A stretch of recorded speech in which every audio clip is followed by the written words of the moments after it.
Hi, everybody. Welcome to the Stratosphere Lounge. I'm your host, Bill Whittle, and it is the 17th of February, 2022, which is quite an advanced time. I don't mean in a morally or politically or ethically way. I mean, just I thought by 2022 things would be a little more interesting than this, but nevertheless, you get the hand that you're dealt, don't you? Um, I am going to try and make this a short show. I begin every show by saying I'm going to make this a short show. This one I'm really thinking I might have to. So we'll get to the question pretty quickly. But as usual, we'll just chat for a second or two before we get out there. Um, the Mentioned this on the virtue signal with Zoe today. Um, I have been feeling, and I'm on record as saying that I think things are getting that they're going to get bad before they get good, but that things in the long run are going to be fine. And the more I see, the more I believe that. Um, I think right now, see, this is the left. The left is like a submarine. In order for it to be effective, it has to remain hidden. And once it comes up to the surface, then it's easy. It's an easy kill. Subs would run from destroyers, but once the sub, if the destroyer forced the sub to surface, it's over. Not only did it have one gun against a Fletcher's five guns, uh, but the guys had to open the hatch and climb out there and get to the gun. And the destroyer's hull is not very thick, but the hull of a U-boat or a sub is just real easy to sink. My point is, um, these guys have to be hidden in order to be effective. And the thing that I am seeing more and more of is surface U-boats is what I'm seeing. Every day, it seems to me, there's some new revelation and more evidence that the people who can move in the middle are waking up to this. A new report. There's just hundreds of new Republicans born every day today. You know, you watch a Super Bowl game and you have to get your kid to school the next day and put a mask on him for the second year in a row, and then you see all these celebrities and politicians just out there without masks. It's not a surprise to us. We've been talking about this for 2 years now, almost 2 years to the day. I mean, another month, I guess. And and most people don't know it because they don't see it on the news. But some things become unavoidable. It's like I said. It's the surface submarine, uh, and everywhere you look now, I'm seeing more and more signs that these elitists that have determined that they can run our lives better than we can um, are getting scared. That's what I think. I think they're getting scared, and I think it's dawned on them. Again, I mentioned a fair amount of this with Zoe today in a show called Tyranny, but I think it's I think it's dawning on them that it's dawning on us that they are not remaining in power and being tyrants and authoritarians and telling us what to do and living by one standards while we live by another standards. Every time that's happened in history, the people who were doing the hi hat stuff, the highfalutin folks who were telling other people what to do, those people had guns or swords or sharp sticks or rocks at their command. In other words, in every other tyranny that I'm aware of in human history, the people doing the tyrannizing gave the people who were being tyrannized something to be frightened of. And these people have done the same thing with us, but what they've given us to be frightened of is we don't want our reputation ruined, we don't want to be doxxed. Mostly, we don't want to be thought of as racists or white supremacists or Nazis or whatever else the Canadian truck drivers are this week. They are using social pressure to get us to do what we want to do. And social pressure is extremely powerful. or else we wouldn't be in this mess. But it's not the same thing as guys with guns in Black Marias that come at 2 o'clock in the morning and take you and your family out to a field and shoot you. So it's a bluff. And I've been saying this for a while. It's a bluff. They're bluffing.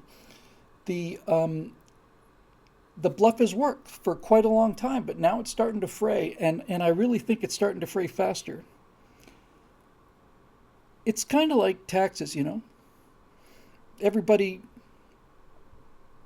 if everybody at the same time decided they weren't going to pay their taxes, what would they do?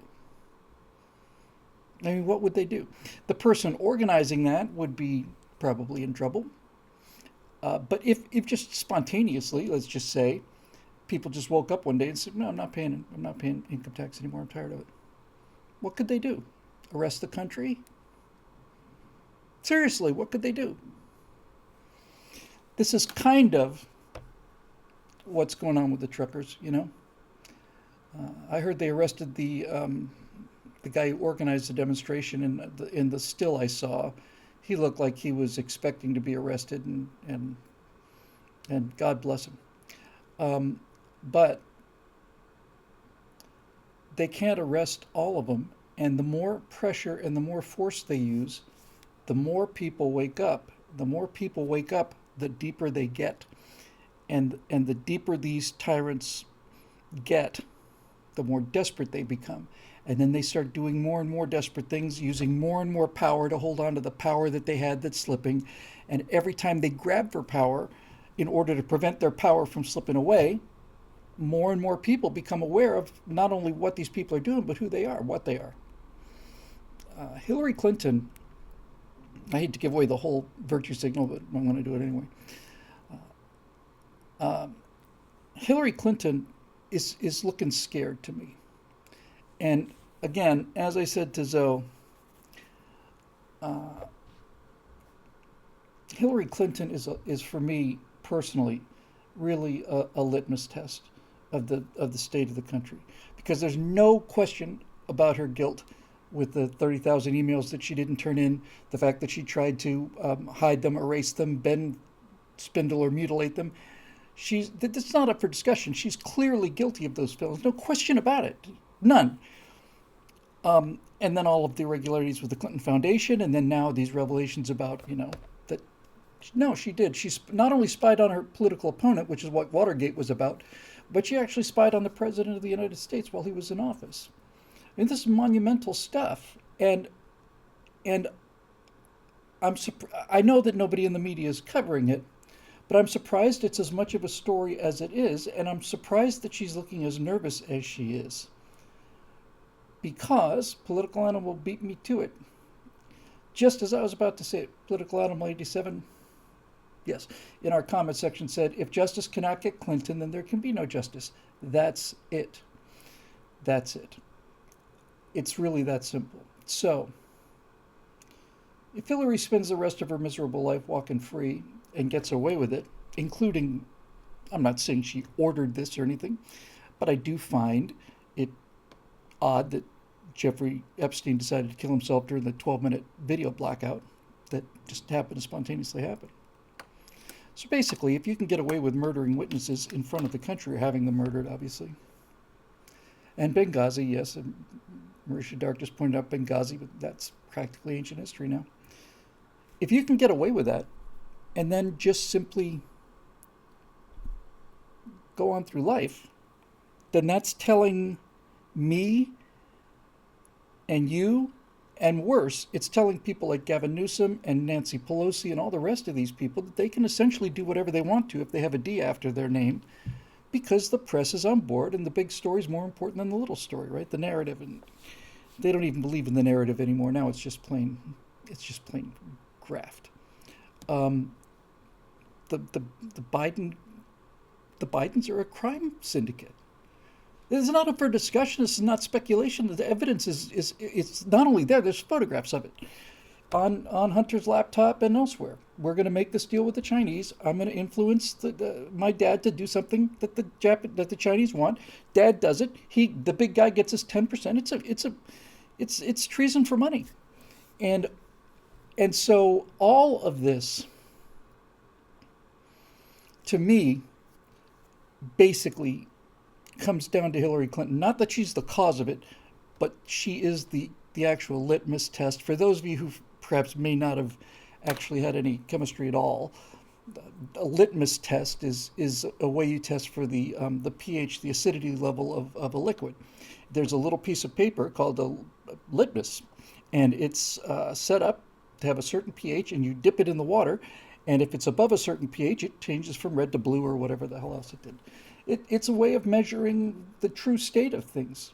It's not a it's not a completely invented, rhetorical device. It is, in fact, a way to measure what's really going on. And so there she is, walking around.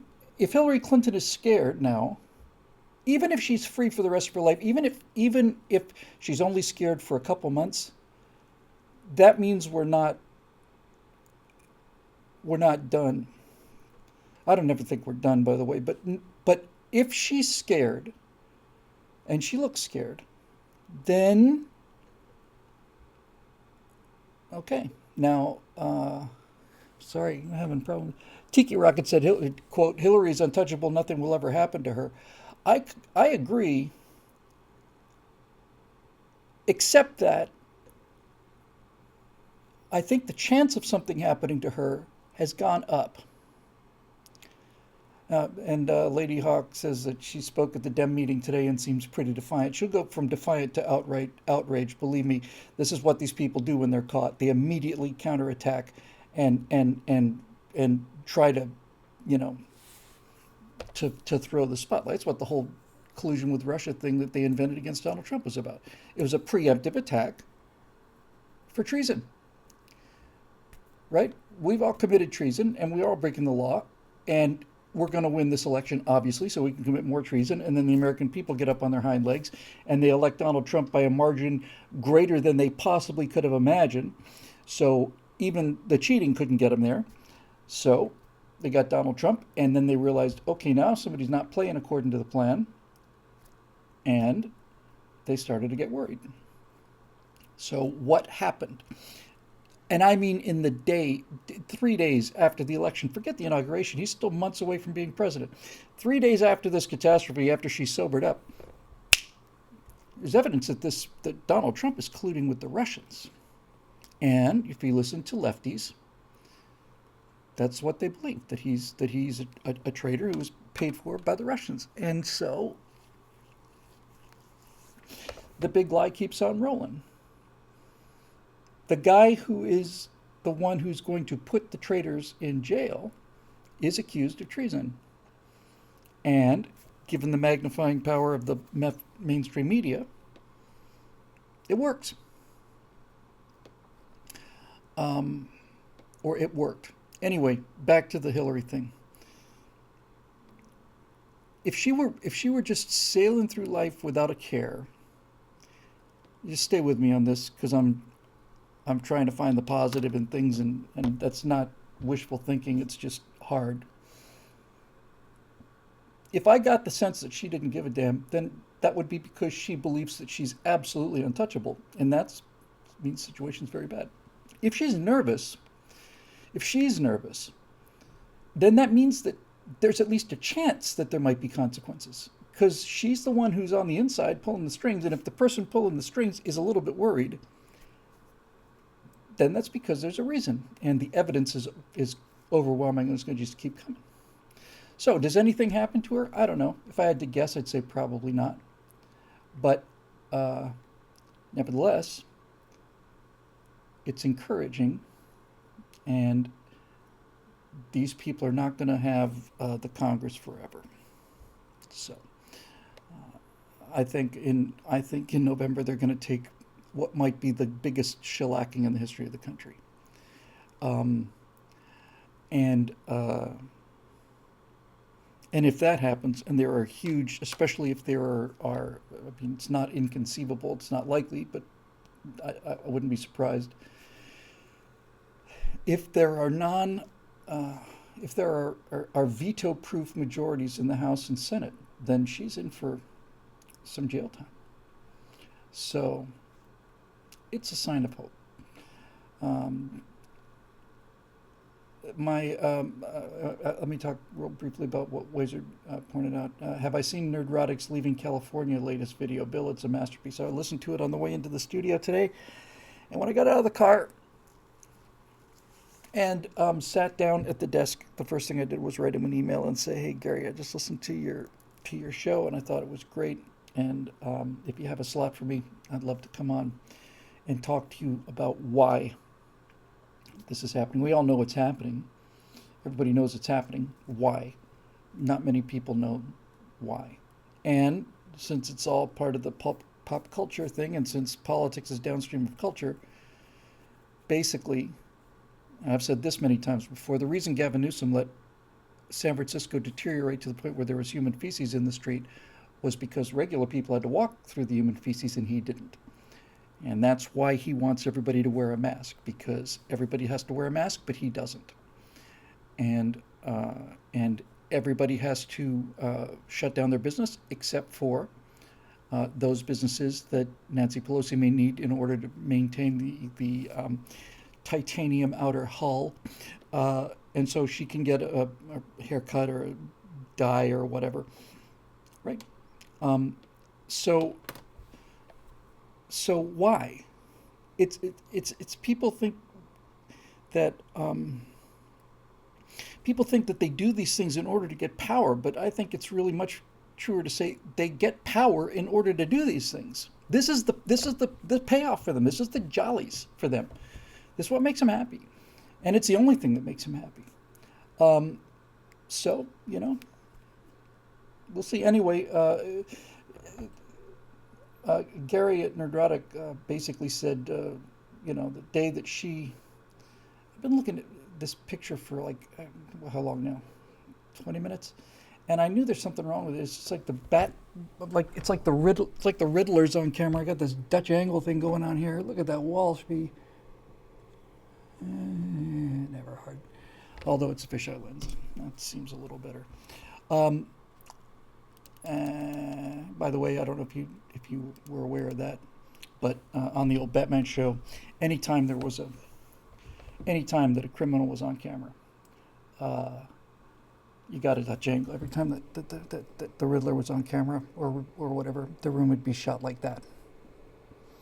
Every single time, which I thought was pretty cool. So, Gary said that the day that his wife had to close what was previously under Donald Trump her booming business, now it's worse. Now I feel like I'm on the Titanic. Hair salon business. That day when she was forced to close this business that had been doing so well was the day that Nancy Pelosi opened up one to get her hair cut. Now, I cannot remember the woman's name because I've never seen her before, but she was on a PragerU thing that I saw, I think, on Instagram. And she made what I thought was a great point. She said,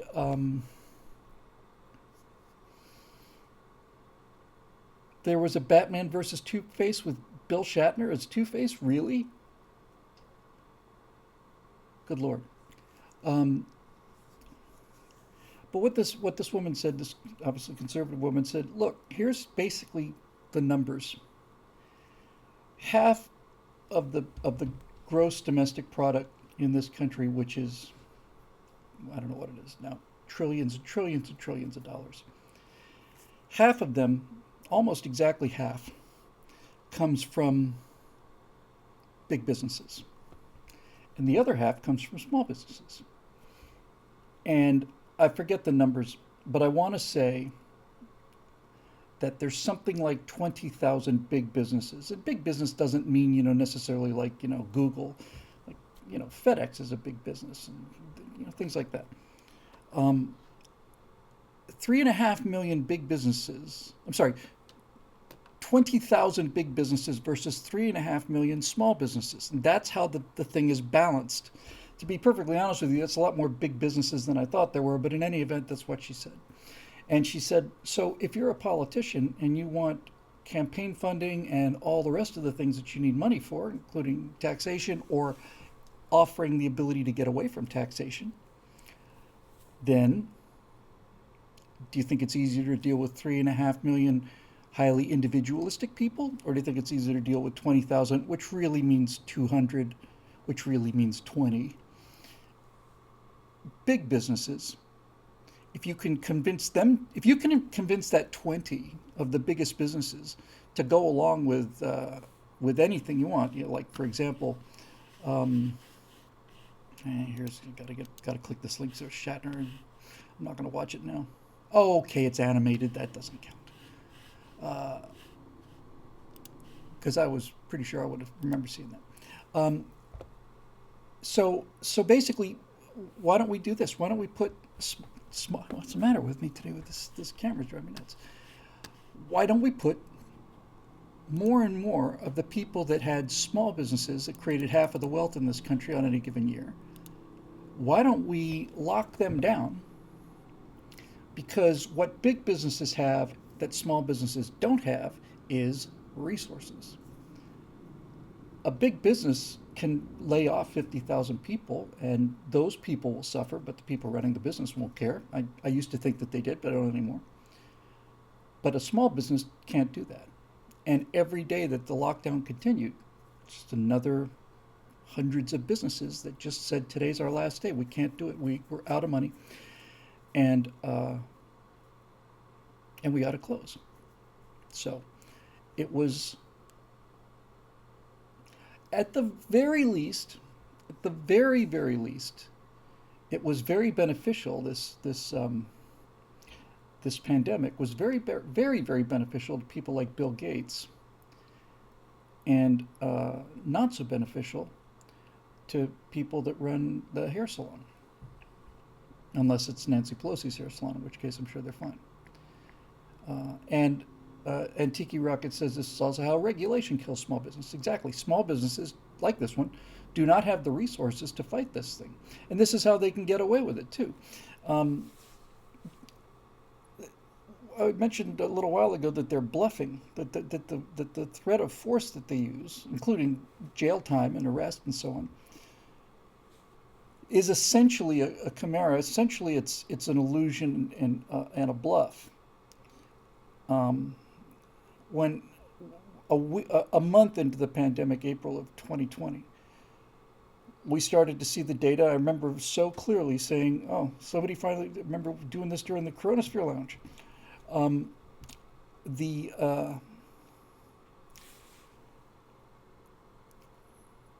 They were watching these infection rates go up and the total numbers go up, and they were able to predict this is the date that's going to be worst. This is going to be the maximum mortality rate for California, April 17th. Tennessee is going to be April 22nd, whatever the case may be. So we had passed that point in California, and Elon Musk had said, look, I'll never forget this graph he tweeted, because to me it's one of the most important documents in American history. It basically says, look, here's the hospital. Let me see if I can do this way. Yeah. So here's the total number of people who are hospitalized, and here is time. And as we're going on through time, you say the projections mean that we're going to have this huge number of people, but the actual number is just barely above the baseline. Those are actual cases. That's data. That's not a computer model. It's not a climate model. It's data. So he said, based on the data, I'm going to open my Tesla factory. We did our 2 weeks to flatten the curve, and it looks like it's flat. So that's what I'm going to do. And they said, well, you can't do that. It's against the law. And Elon Musk, being Elon Musk, said, well, then come down and arrest me, but don't arrest any of my workers, because it's not their fault. If you're going to arrest somebody, arrest me. And you know what they didn't do? They didn't arrest him. You know why? Do you ever think about that? 2 reasons. One of them is Elon Musk has the means to defend himself legally, unlike the people who are still in jail for Washington demonstration of the people's will. So you can't lock Elon Musk up for a year and a half and have him disappear into the black hole, because he's not anonymous, and he's not even a question of poor. He's got the money to do this. And the second reason is because he's famous. So, uh, a California member of the California state legislature tweeted out "F Elon Musk," and his response to me again. Look, I'm not a worshiper of Elon Musk. The man has his faults and flaws. There's some things he does that I disagree with, but I do think he's the most remarkable person in the world right now. And when the California legislator said "F Elon Musk," he didn't argue back. You know what his response was? It was two words: message received. Message received. That's that's what's confident. That's what confidence is. Oh, F me and my companies and the billions of dollars that I pay in taxes. But didn't he say a couple months ago when he was accused of being a freeloader, he just wrote a check for $9 billion in taxes. Uh, and he then he then he lived up to his message received. In other words, I'll take these companies out of California. Not just because you've insulted me, because it's insane to stay here, but nevertheless, I'm going to do it anyway. So anyway, all of that. But I do see them really starting to panic. And the evidence that they're panicking is not just that Trudeau, called in the kind of powers he would need if there was a nuclear war. It's that uh, obviously this whole show's kind of stream of consciousness. I've read, sorry, was Electric Glock 18 said, "Are we discussing the fact that the crackdown is currently coming down on the truckers?" It is, and I'm sure that you mean like right the second kind of thing. Listen, uh, if the police come out and start arresting truck drivers and throwing them in the clink, that will be, I hate to say it, that will be really good for freedom, right? Because when normal people see that, I know a lot of those people are brainwashed into thinking, oh, bus fulls of cops just pulled up. Okay, well, you see, this is why I'm encouraged. Um, yeah, and the social services are coming for their kids. Listen, I don't want to be misunderstood because I am an enormously sympathetic, and not only sympathetic, I deeply admire every one of those people in the truck convoy. But if the government comes and with police cars full of cops and in riot gear, and they arrest truck drivers who are waving Canadian flags and peacefully protesting, and if Child Protective Services takes their children away, and if the government takes their bank account away, just zeroes it out because he's got the power to do that now, then that creates conservatives. It creates masses of them. And look at the reaction to Trudeau in the Canadian Parliament. He's speaking and people are yelling at the top of their lungs. He's finished. He's finished. Because the submarine surfaced, right? That's it. That's the entire point. The subsurfaced. What do I mean by that? I mean that if he's not having to deal with any kind of a serious problem, he's young and he's handsome and he's not smart. But he knows how to act smart, and sophisticated. And he's like a Hollywood movie. It's like electing George Clooney for president, right? And as long as everything's cool, the sub can stay under the surface and do all the damage and launch all the torpedoes it wants to because nobody's watching. But when something like this happens, now the sub's on the surface. So the more force he uses, the more people are going to protest, the more his fate will be sealed politically, and they don't know how to do anything else. Because if they did, they wouldn't be the people that they are. Justin Trudeau is incapable of dealing with a genuine threat to his authority in any way other than reaching for the biggest stick he has because he has no confidence in his own abilities. What I would have done if I was Justin Trudeau. Well, I wouldn't have done the things that got him into trouble anyway. But what I would have been seen, but much more important, really, not even important so much what I would have done, what I would have seemed to be doing is this. I don't know if I could go quite as far as Andrew Breitbart, but when Andrew Breitbart was being protested at a hotel, there's a crowd of people down the street who were basically calling for his blood, and out of nowhere, Andrew pulls out a pair of roller skates and roller skates right into the middle of the crowd and starts talking to him. And half an hour later, he's taking them all out for lunch.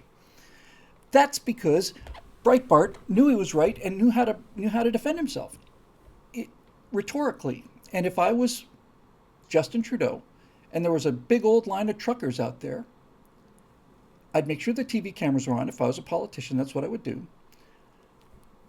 And I will walk outside the Parliament building and I'll walk down the street to where the head of the truckers are and I'll shake their hands out in the cold. I'll pat them on the shoulder and I'll start talking to them. And this is the point I'm trying to make. That's what a smart person would do if they didn't want to deal with a protest. That's how you would disarm the well, look, you have some really important points. And we're going to start working on this. But he can't do it because he doesn't have because he's a phony, because he's a paper mache guy. Just like Barack Obama. He's a complete paper mache guy. The only time I've ever seen Barack Obama that I can think of, that I can remember anyway, the only time I've ever seen him without the mask, if you'll pardon the expression, he was during the second debate with Mitt Romney when Romney had him on the ropes. And he reduced him to a stuttering cluster thing, you could see it's like he was just lost. I'd never be lost like that. Donald Trump would never be lost like that either. Donald Trump would have an answer. He'd have some kind of an answer. He wouldn't be reduced to. I've never seen Donald Trump. I've seen Donald Trump lose control. I've seen Donald Trump do things that were destructive to Donald Trump, but I've never, ever, ever seen Donald Trump in a position where he doesn't know what to say because he's got actual beliefs about things. Now, a lot of people in the comment section are saying that he'll never leave and that he's got the lock on people. I agree, he'll never leave voluntarily. No, that's not true. If you want to know what I think is going to happen, Justin Trudeau is going to step down. And the only reason he's going to step down is because it's going to be made clear to him by the people in his own party, you either step down or you lose a vote of no confidence. Why don't you throw yourself on the sword and maintain a little dignity? That's what's going to happen. Somebody asked the question, the $600 question. And that is, does he have the moral authority to lead the country?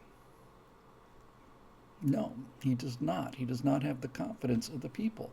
And when the submarine is below the surface, nobody thinks about it, right? Everybody kind of on their own, oh, this Trudeau thing, and I don't like this and I don't like that, but everybody loves him, and so the social proof machine continues on, and so do the loss of freedoms and all the rest of it.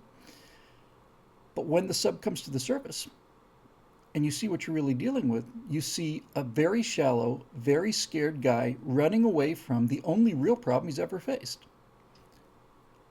which is kind of the mode for Barack Obama, and it's the mode for Hillary Clinton, by the way. The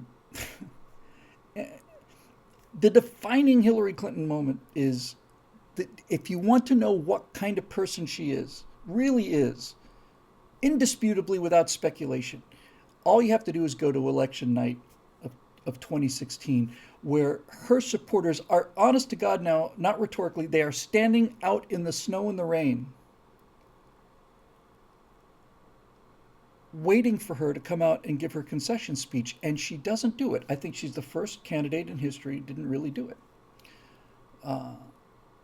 And so she just got drunk and throwing things around, and those people had to stay out there for 3 hours, and then they had to go home. If I lost an election, even if I lost an election that I thought was rigged, the one thing I'm not going to do is I'm not going to turn my back on my supporters, right? But she cannot do it. She cannot. She does not have the fiber, the moral fiber to do it. She just can't. So people are seeing that they're cowards, that they're crooks, that they're cowards, that they have nothing but contempt for the American people, in the same way that the movie producers have nothing but contempt for their audience, right? We'll put out a fourth Matrix movie. A fourth Matrix movie? It's been 30 years. Yeah, throw something together. How the hell are we going to do that? No, just think of something and throw it out there. The audience will eat anything. If it's got Matrix on it, people will eat it. They're just idiots. All they want is, if it's got Star Wars on it or Matrix on it, they'll buy it. That's how they see us. They see us as children, and fools. They're in for a surprise, I think. Where did this one comment go? I like it so much.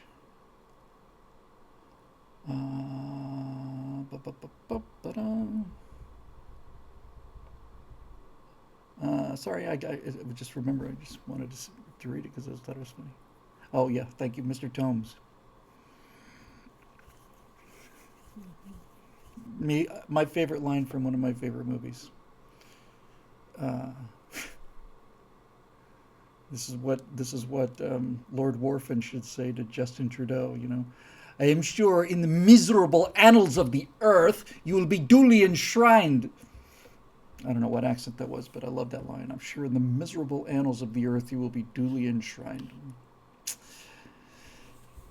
Laugh a while you can, a monkey boy. Oh, and Wazer points out that I need to make it crystal clear that Justin Trudeau is not Fidel Castro's son.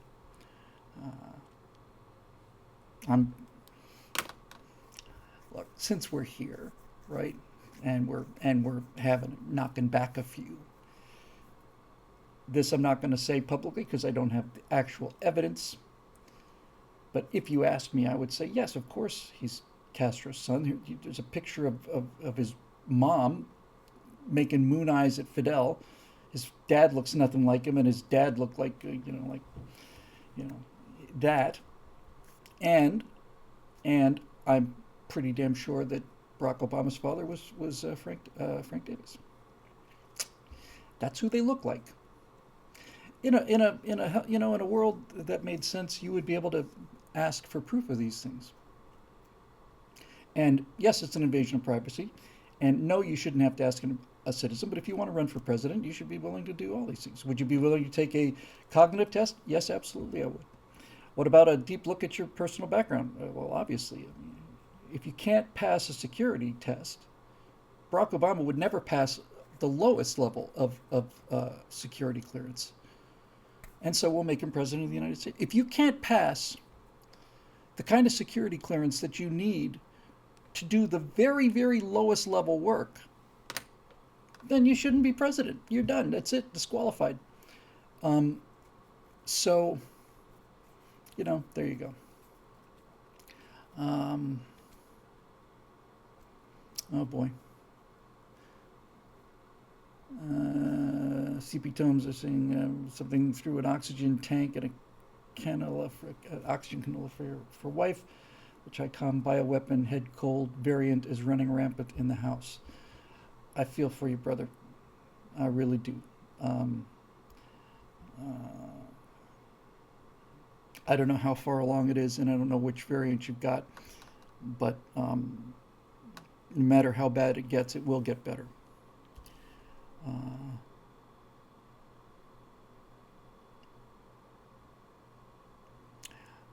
And this is the last point on this. Wizard says, Bill, the point is like Jinping. Xi Jinping thing. You call him Pooh because he looks like Winnie the Pooh. He's not a handsome man, not a striking guy, I would say.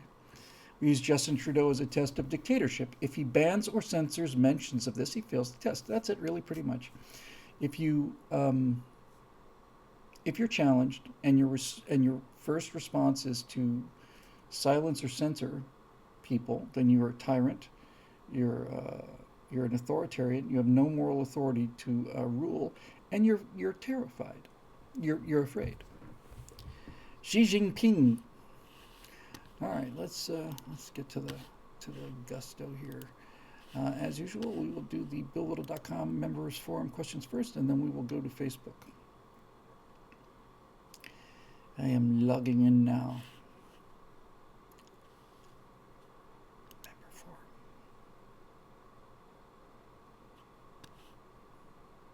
Stratosphere Lounge questions and more.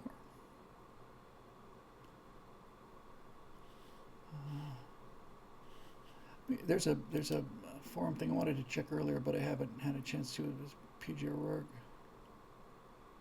Yes, that's what I was doing for moving back to America. I'll shoot it tomorrow. Yeah, PJ, enormous effect. I wouldn't be here without PJ O'Rourke. And he's one of the. I met a lot of people in this business. He's one of the ones I always wanted to meet, and I never did. Okay, here we go.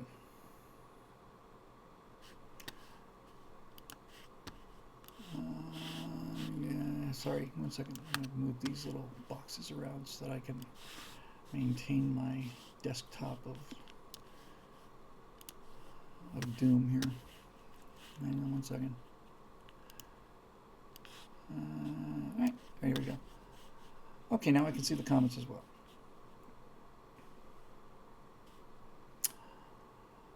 So first question is from Steve Finnegan. I guess that's spelled F-I-N-N-E-G-A-N,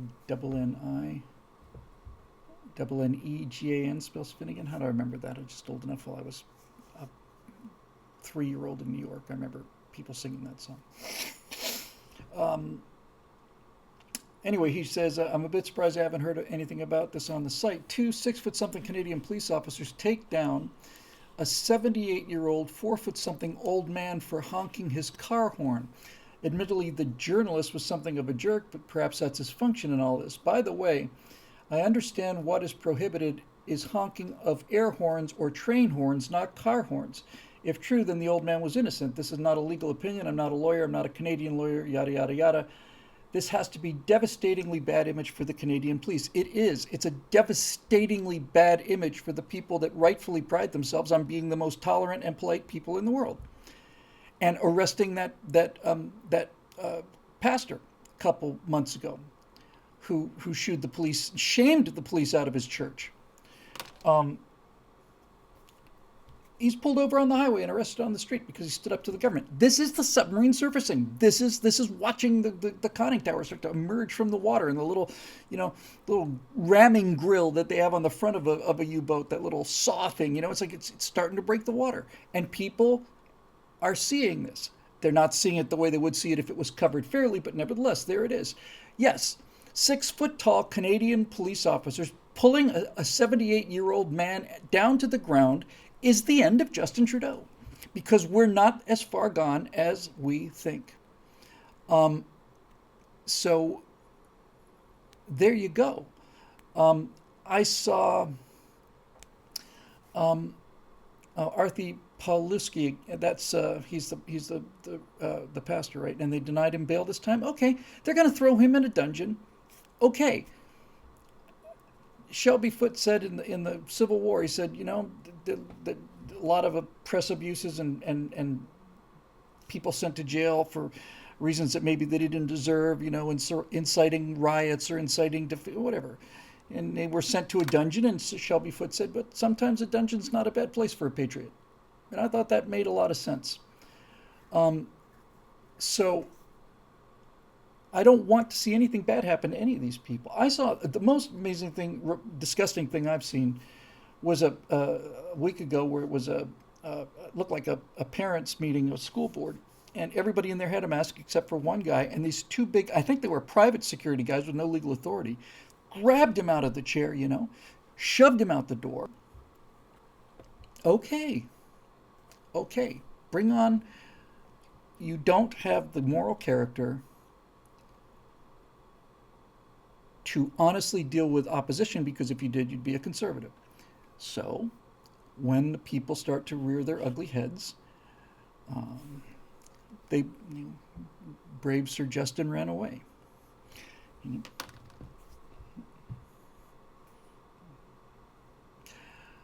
Brave Sir Justin ran away. When danger reared its ugly head, he bravely turned his tail and fled. Actually, that would be a good Photoshop if anybody wants to do that. I want to take Sir Robin out of Monty Python and the Holy Grail. And then put Justin's face in there. Brave Sir Justin ran away. Bravely ran away, away, oh, brave Sir Justin. When danger reared its ugly head, he bravely turned his tail and fled. That's it. Mock him. That's what it is. Yes, devastatingly bad image for the Canadian police, Steve. And every time that happens, which is the only thing that can happen if you're Justin Trudeau and that kind of person, or Nancy Pelosi, or Biden, or Harris, this is the only way they know how to deal with things. They don't have the moral courage to face genuine opposition, so they try to silence it.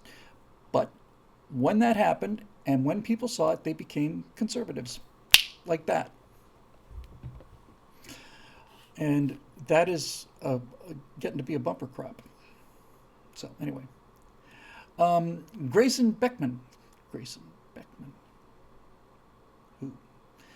I'm hoping things are well up at stately Beckman Manor. Hey, Bill, thank you for the compliment about my name last week. I too think the name is cool. Well, you got a second one there for free. Had you had any more thoughts regarding the idea of the second fleet of American conservatism? What do you think it should look like, and how do you think we should go about building it? This is, I think, the best. I think it's the best work I've done this year, certainly. The idea that if Pearl Harbor hadn't happened, and we went to war with Japan, but without the sneak attack, we would have lost that war, because we would have gone on a lot longer, because.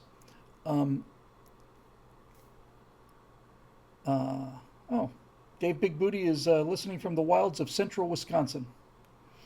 Glad to hear it, Dave. Be careful out there. Those Wisconsiners, you don't want to stop in that state, because God knows, if you stop in that state with a flat tire or something, those sons of bitches will come out of their house and they'll, come right up to your truck and offer you blankets and soup and place to sleep and all the rest of that stuff. Oh. So I just thought it was a great analogy. The ships that were sunk at Pearl Harbor, that first fleet, the Pacific Fleet, pride of the nation, we were all so sure was going to defend us against Japan.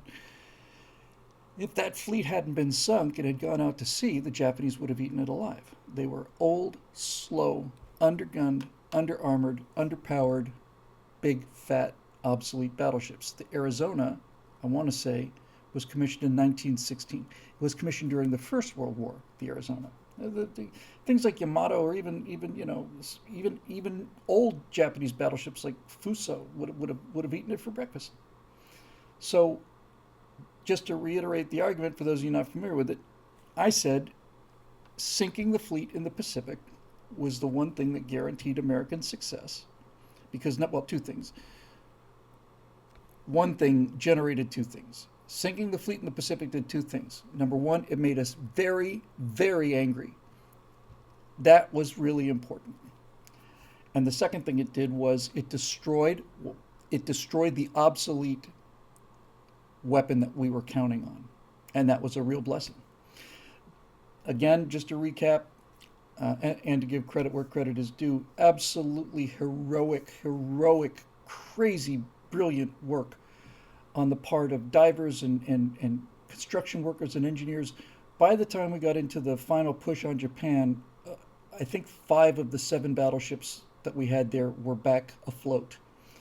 Arizona didn't make it, obviously, and I know California did. Was it maybe Nevada? Another one wasn't worth salvaging. But the other ones were raised. It took 2 years. One of them who was capsized? Was it Utah? And they built this incredibly huge thing, nothing but these enormous girders. It looked like a Super Bowl stadium, and they 9 or who am I kidding? 15 steel cables, and they're just winching this thing up from being Oklahoma, from being capsized. And the thing's been underwater for 2 years, but nevertheless, it's a steel hull. They go in there and they clean out all the horrible stuff that's in there, and the next thing you know, they got the thing repainted. And then they didn't just go sail it out. Then they sent them back to the west coast of the United States, fitted them out with the new fire control radars, gave them as much stuff as they could do, but you could not change the design. You couldn't make them faster than they were. You could upgrade the ship, but you couldn't change the ship. And so, once these 5 battleships that were the pride of the U.S. Navy in 1941, once they were at sea in 1944 and 45, they were given shore bombardment duty because they couldn't keep up with the new fleet. The new fleet, the second fleet, was just 10, 15 knots faster than they were. They couldn't keep up. The generation of battleships that were built after Pearl Harbor, which in itself, by the way, just think about that, battleships that were built in the 3.5 years that was left of the war, they were not just the match of the Yamato. They were better than the Yamato. I think an Iowa battleship would have taken Yamato apart, mostly because of our superior fire control and radar guidance, and I think we had better shells too. But that's the argument about the second fleet. So the country that we had that was attacked on the 2020 election, during the sneak attack on the 2020 election, that society was not capable of defeating this leftist threat. And the new fleet, the second fleet, in terms of the culture, is got to be better armed than that. And more importantly than better armed, we got to be faster than that. We got to be faster. Speed is life. And what I mean by faster is we got to be quicker on our feet. Zoe had a great string in one of the 2 shows we did today. I don't remember what it was, which one it was. One was called Tyranny, and the other was called Mentors. It must have been Tyranny. But he really started going on, and he's saying, it's a mistake to say there's no such thing as white privilege, because there is white privilege, and white privilege is what drives the Democrats. It's the Democrats that have white privilege. In fact, you have to be a white liberal to have the free time to be accusing people of white supremacy. The rest of the people are out there working, and he's going on, and I'm like, yeah, man, I'm getting religion. Zoe knows how to make the argument stick, and that's what the second fleet has to look like. We have to be, because it's a rhetorical battle. It's a battle of ideas.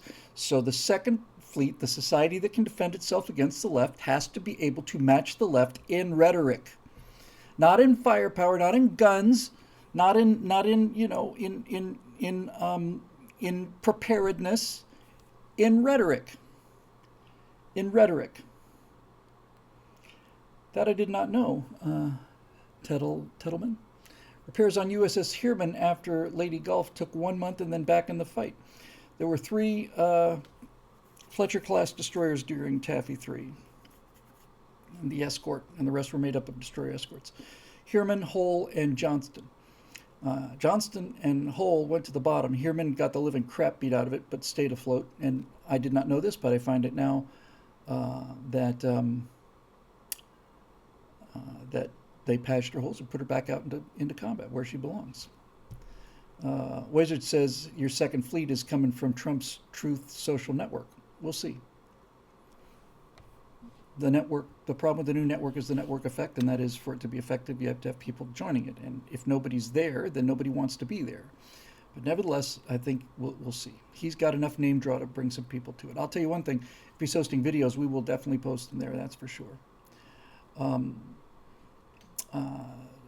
Ted also says, Tettleman mentioned the Hull. Was it Hull or Heermann? Said your uncle was very proud to be in Tokyo Bay for the signing of surrender. I bet he was. I'll bet he was. You know that during that surrender in Tokyo Bay, I don't remember how many were there. I want to say that either in the bay or outside the bay. I know for a certain fact that in the final months of the war, the Japanese had one carrier left. It was in the inland sea, and they didn't want to sail it out there, and it ended up being bombed, and and I think they had a second one that was used in the atomic bomb tests. But we came to Tokyo Bay in 1945. We had 33 aircraft carriers, 33 aircraft carriers, and everything else out there. And they had aircraft fly over before the surrender ceremony, and apparently they were just wings and wings of aircraft, and they took hours to go overhead. That's smart. That's smart, smart, smart. That's, when people surrender, before you're nice to them, you got to make sure that they know that they've lost the fight. Don't have any idea about getting back up again. So I thought that was just terrific. Oh boy, that sounds familiar. Tiki Rocket says my grandfather was in the Philippines and was pretty sure he was going to die before the bombs were dropped, before he heard the bombs were dropped. Yep, your grandfather and my dad. My dad was a second lieutenant in Europe in the U.S. Army. Germany surrendered, and he figures it's just another month or two, and we will be heading out to Japan. And we'd seen casualties at Guadalcanal, 1,500 killed. Casualties at Iwo Jima, 7,000 killed. Casualties at Okinawa, 13,000 killed. The closer you get to Japan, the higher the death rate goes. This idea that the Japanese were getting ready to surrender is just nonsense. It's just not true. And that they'd already lost the war. As far as we're concerned, every single island we took, we paid for more and more and more. It wasn't like easier and easier. It was harder and harder and harder. They lost more ships in a kamikaze attack in one day than the U.S. Navy had lost combined throughout its entire history. So, little facts like that help determine, your opinion on things like the use of the atomic bombs. Because if they hadn't been used, a very good chance I wouldn't be here. So hopefully that'll do it for you, Grayson. We got to be a lot more rhetorically capable. We got to be able to use things like pop culture and entertainment, but mostly we have to understand the argument and go out and make it. And as I said, this week's Moving Back to America is about P.J. O'Rourke and his effect on me. But the reason P.J. O'Rourke made me a conservative was because he was very, very funny, number one, and number two, he was not the slightest bit ashamed of it at all. I've used this term many times. How hard is it to sell freedom? We're the party of loud cars, fast guns, and hot women. That's P.J. O'Rourke in a nutshell. That's what sold me on it. He's right. It's like they make us out to be weenies. They're the weenies. They're the ones that want you to wear a wetsuit and a helmet in the shower, so you don't hurt yourself. They're the weenies. He was driving a sports car, might have been a Porsche or Ferrari or a Lamborghini or something like that. And he's doing 130 miles an hour down the freeway. And he said he was just so giddy with sheer joy. And then he said something that also really turned me. He said, this is what civilization is about. This is why civilization exists. This is why we work so hard, so we can do things like this, so we can have that thrill of 130 miles an hour in this amazing machine that was built by the Italians. And that just really appealed to me. He made conservatism look not only fun, but just so self-obvious. It's like, yeah. And the flip side of this was that line I used to use all the time. The left just wants you sitting around a burning cow patty, pulling parasites off of each other's skin, and eating your sustainable algae cakes and raising money for the Guatemala water snake. It's not a contest between these two things in terms of which one you'd rather do. And we can't sell it. And we're learning, and we're going to have to learn more before we get a chance to get out there and defeat these people, which we will do because it's over for them. Oh, and just real quick, because I love atomic bomb questions. Roy Hamill, so it wasn't the 2 nukes and promise of more, it was the Russians that made the Japanese surrender, eh? Yeah, well, I don't remember what date the Russians declared war on Japan, but I don't know, but I'm virtually certain it was after the first atomic bomb. And by the way, we gave them the whole 9 yards. We didn't have a third bomb. We had the shell of a third bomb, but we didn't have it. It never got painted. I've seen the casing. It looked exactly like Fat Man. There's a plutonium bomb at Nagasaki. So we built 4 bombs, and we used 25% of the arsenal to test them to see if they work. That was Gadget in in New Mexico. And then we used Little Boy, which was a uranium bullet bomb that was so likely to explode we feel like we didn't have to test it. And then now we're out 50% of our atomic arsenal's gone. We dropped the bomb on Nagasaki, and then if they hadn't surrendered then, it would have been a while because we had to build a third one. And if we had used the third one, then we're talking about months before more come online. And they would have just saved them for the invasion. Um, uh, the the people who say that the Japanese were trying to surrender and that we should have warned them by dropping it out in the bay, leaving us with one. And by the way, you want them to see it, so you want to, we're going to be out there at 2 o'clock. Bring your lawn chairs, look out in the bay, and no fair trying to shoot down the bomber. But the reason that you can tell that that this claim that the Japanese were trying to surrender is an open lie is because they didn't surrender after we dropped a nuclear bomb on them. Right? We dropped a nuclear bomb on Hiroshima and they didn't surrender. And we dropped one on Nagasaki and they still didn't surrender. And they wanted to keep fighting with bamboo spears, and finally the emperor said, no, game over. That's what ended the war, the atomic bombs. Yeah, so anyway. Here we go from Road Rider. New name. Good to see you. Oh, I've been here 5 years.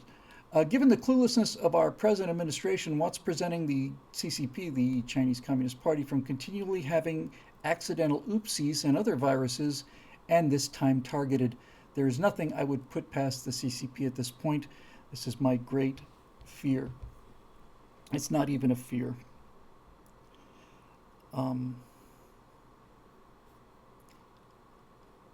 don't want to call it an expectation.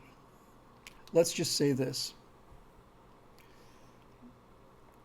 If the masks go away and a new strain appears, I'm convinced that Omicron, from what I know about biology and what I've learned about biology, which is significant in the last 2 years,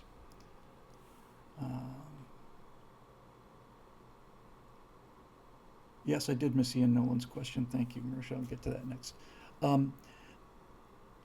But once that COVID-19 virus is out there, it's going to do its thing, and it'll mutate. And the Delta variant was a mutation, and the Omicron variant, I think, was a natural mutation, which is the way viruses tend to evolve. They become more contagious and less deadly. That makes sense. The killer viruses have killed off the hosts, and since the virus just wants to reproduce itself, that's all it cares about. Being more contagious helps, but being more contagious and killing off the host doesn't help. So more contagious, less deadly, that's evolution and natural selection at work. So Steve Green pointed this out many times. He said Omicron was the end of the pandemic because everybody got Omicron and nobody got terribly, terribly sick. And I agree with that. Now, if we see something different that's more deadly, and especially if it's not COVID-19, then you know that we are now that the elites have launched a bioweapon attack on the people of the planet, and that's not a fight they want to get into. They really don't. They really should just, and it's always this way. Always this way. They should just keep doing what they're doing. Once again, keep the submarine below the surface, just doing all of this damage. Nobody knows where it is, but when they surface, boom. So if all of a sudden we start to hear, hey, guess what? Something really bad. It was not even COVID, it was something else. Then it's time for you to really start worrying, because even if it's not intentional, SARS from China, MERS from China, SARS-2, which is COVID from China, if the next one comes from China, and if there is another one, that's where it's going to come from, whether they did it or not on purpose, then it's pretty clear the Chinese don't know how to do this stuff, and the rest of the world needs to make them stop. And bird and swine flu too, as well, Marisha says. And somebody said earlier, and then Tiki Rocket said the conspiracists were right about everything. I think I saw a quote from Donald Trump. I don't know if I saw it at the time, but didn't he say that the difference between crazy conspiracy theory and provable reality is 6 months to a year? Right? Hey, first time chat from viewer. That's always nice to know. Plume Martian. Bird flew from China. Yeah, it all comes from China. Isn't that odd? You would think that if you had a neighbor that was making people sick, the first time you'd say it's not his fault. You sometimes get people sick. But if it turns out that every single disease is coming from this guy's house, you might want to ask him to, for the sake of all of us, because I don't care what he does in his house, but now that the entire neighborhood is sick, you might want to ask him to clean up the sewer system or whatever else he's got in there. Anyway, that's that. I missed this one, sorry, and thank you for the catch, Marisha. Bill, you keep on mentioning that Florida has too many old and unhappy memories for you to flee to, but you need some place with warm weather and a beach. Certainly my wife does. I hear that Boca Chica has a nice beach with live views of the most exciting and optimistic thing happening in the world right now. ... And I don't get the reference. Oh, Boca Chica. Sorry. See, that's me thinking Florida because there's Boca Raton and I think there's a Chica something. Yes, Boca Chica, south end of Texas. Absolutely. I wouldn't mind living in a place called Starbase. Yeah. Yeah, I wouldn't mind that at all. Um, I still, I'll just tell you a little secret, okay? Just between us. I don't want this getting out.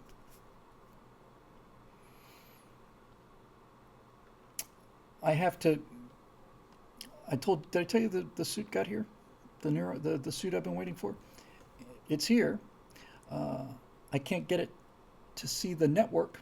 It needs to be each one of these, the suit and the two gloves, are Wi-Fi devices that communicate via Wi-Fi, and I got the suit and one of the gloves on the 2.4G network, but it said you can't be careful when you try to do it on 2.4G, and so it couldn't see both gloves at the same time. I got all three. I got the both gloves in the suit recognized by the network, but I couldn't get them both up all three up at the same time. So,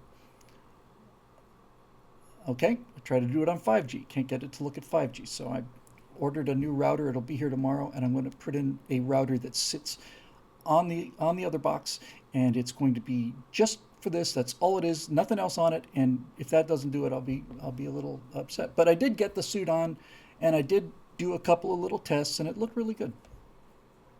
Um, so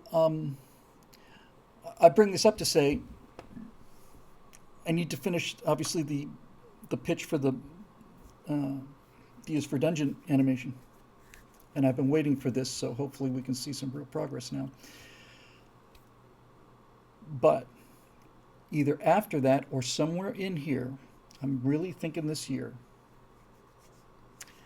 um, I've decided I'm going to do something, and I made this decision within the last 2 weeks. Uh, 7 years ago, I was talking about an idea called the Free Frontier.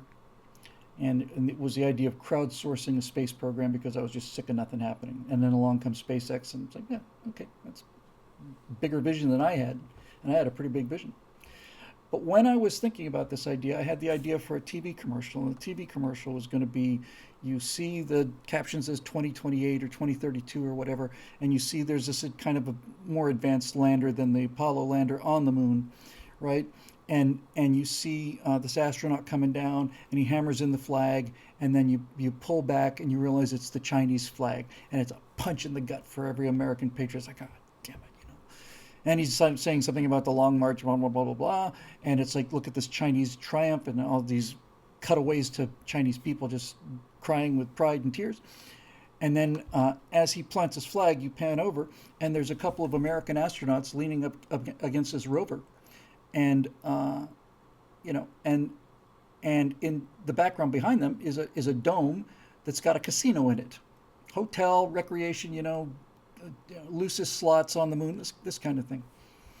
And they drive over and pick him up and take him there. In other words, okay, congratulations, Johnny, you landed on the moon. We've done it so long ago. We're so far ahead of you now. You want to make a big deal out of this? Then that's fine. You can do it back at the casino. We got showers. You'll love it. The buffet is amazing, really, by the way.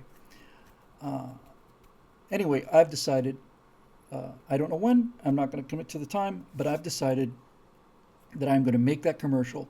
And I'll make it in Unreal Engine 5. I'm going to make it look very, very, very believable and very good. But when I do the pan, I'm going to have starships in the background, and I'm going to basically say thank you, Elon Musk, for giving those Apollo kids something to believe in again. And I think that would be something he would see. And who knows, maybe get a call. Because he doesn't need my help with business. Nobody needs my help with business. Uh, but but I could I could get I could put a SpaceX spin on things. That would be fun. Um, and Tiki Rocket says, "Does Burt Rutan know Elon?" He does, although he's been much tougher to get a hold of lately. Uh, so anyway, I just think it'd be fun to go ahead and do that. And to be honest with you, it'll actually be pretty easy to do. They've got some great quality suits and much simpler than the stuff I'm doing now. Much. So anyway, there you go. Uh, I Elon Musk is running a private company. I don't know who he's going to have do it, but if he goes to the moon or Mars, if he actually gets there, he'll pick the people that are most qualified. But if it were NASA, and it will not be NASA, NASA's never going to fly humans again. I knew that when they retired the space shuttle. But if it were NASA, I guarantee you that if there was a mission that was going to go in 2023, Joe Biden would say that that whoever it is that steps off the limb is going to be a woman of color. I guarantee you, it's a chance of that happening 100%. And that's not what excellence is all about. It's like well, there's not enough black people in on the Academy Awards. Well, why don't you have a Best Black Actor category? You see how demeaning that is and how meaningless it is.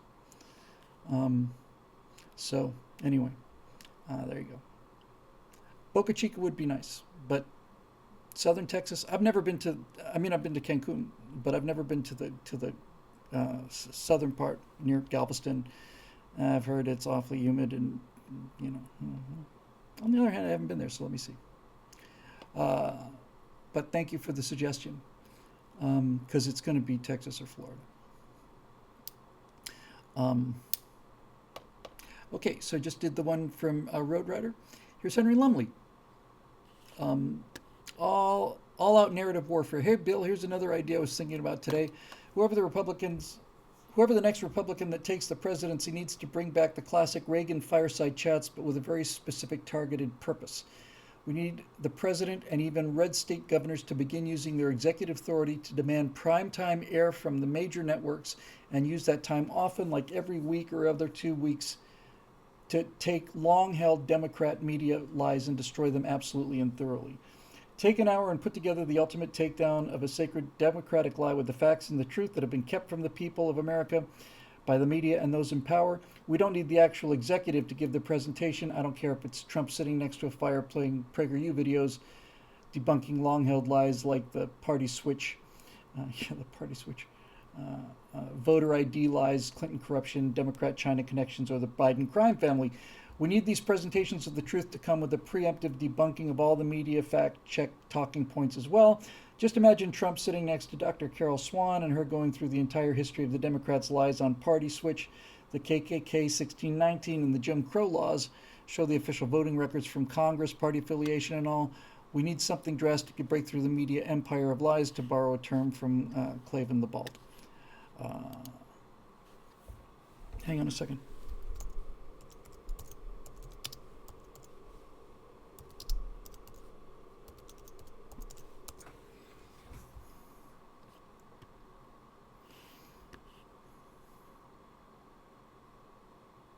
Yeah, I'm pretty sure. I thought I got that right. I don't know if you saw this, but and and and and here's the thing, Henry. I'm just saying this to make the point.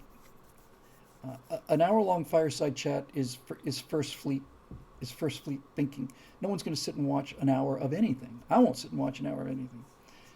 Your point is spot on, absolutely perfect, and that we need to go on the offensive and stay on the offensive, and that's the point you're making, and on that you are as right as you can be. But I think the technique and the strategy is obsolete.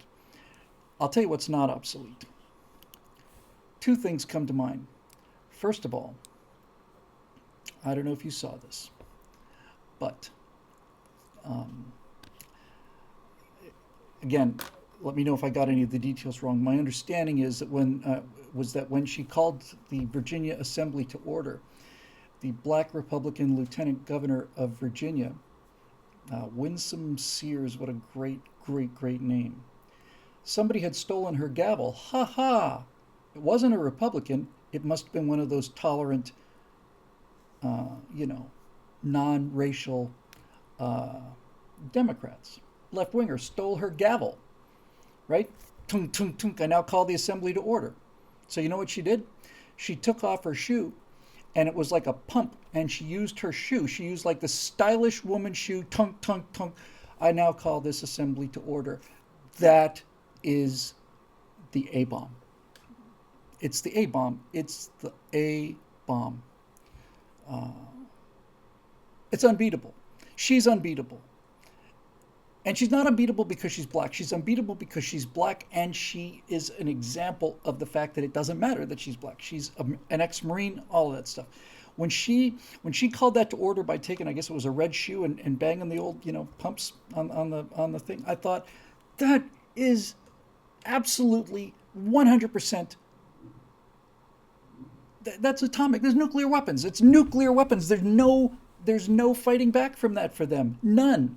They decided to steal her gavel, which is a petty, childish little thing, and she didn't even outflank them. She just kind of, it was like the end of the first Matrix movie, where, you know, the whole time he's fighting Agent Smith, and finally he gets this thing. It's just kind of like, I'm just, you know, I'm bored. I'm bored blocking all of these hits. Boom. That was brilliant. I'll give you a second example, which I saw yesterday, I think. It was a clip, I think it was a Daily Wire clip, and it was Matt Walsh talking in front of a huge crowd of people. Now, Matt's been down about the whole transgendered athlete thing and so on, and he's, of course, been identified as a transphobe and a homophobe and all the rest of these things. But the particular clip I saw was a large room full of people, and they were by no means all conservatives. There were a lot of you know, left wingers in there to you know, speak truth to power. But it was a remarkable clip. And Matt Walsh didn't say a word. He's taking questions, and this very tall, thin person comes up to the mic and says, I want you to know, first of all, that I'm one of the people that protested against you coming here. And Matt had the good sense to let him keep going. And then the guy said, I'm trans myself, and I came down here because I was getting ready to respond to all of the hate that you were spewing. But I've listened to you for the last hour, and I don't hear anything hateful coming out of your mouth. I don't hear anything transphobic. I don't hear anything homophobic. As a matter of fact, everything you've said is 100% correct. I would disagree with you about some of the techniques and stuff, but basically what he said was, people told him, don't go to this because he's a hate-spewing, racist Republican.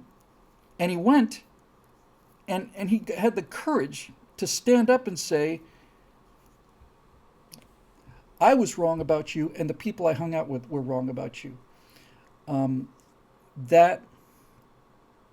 That's Second Fleet stuff, right? That's Sun Tzu and swordlessness, the idea of swordlessness being the ultimate warrior victory, where you defeat the enemy using their weapons. You walk unarmed into the enemy camp, and you'll defeat them with their weapons. This is the kind of thinking we need. But your strategy is dead on. We need to be constantly fighting back against this stuff, and never ever let them get away with it. Greetings, Bill Wazard 13 here. I'm not giving up moving to Red US. Starting with a small story for laughs, I once spent 2 years in Canada as a student and got unpleasantly surprised how SJWs the big city folks were. Toronto, Vancouver, Montreal, Ottawa, pretty much. Canadians of yore were big bearded lumberjacks that chop wood at 5F. The hive mind will tell me what that means. And killed bears with their bare hands for the skin trade. They also punched way above their weight in World War I and World War II. I believe somewhere in evolution they lost their balls and became the meek apologists of today. There's an actual theory of that, and it involves R and K, and I haven't talked about that in 2-3 years. But the truckers seem to have managed to resurface their original DNA strands and put it to the Darwin's natural selection test against the SJW variant. May the fittest one survive it. Exactly right. Exactly right, yes. Precisely correct. The submarine has surfaced, and people have come out, and once they come out, then they start running. As for my question of the week, do you think that the trucker movement will endure and survive 27 more days of emergency powers, or the lack of convoy, or the lack of the convoy, or the lack of coverage? Sorry, plus seizing of their children and livelihood. Seizing of their children, by the way, now you know who you're up against. Really, now you really know. Or do you think that that will defeat it? And how emboldened will other aspiring authoritarians be if the freedom convoy fades? Maybe the U.S. truckers should detour on their way to D.C. and aid their northerners brethren first. Also, watch the Leaving California latest neurotic video if you haven't seen it yet. It's a work of art. Link below. Best of luck in very best regards. Talked about that earlier in the show, about neurotic and stuff. It is. It's excellent. You see, the only thing I was worried about with the trucker convoy was that it would just fade away. That was what I was worried about. And as we said at the beginning of the show,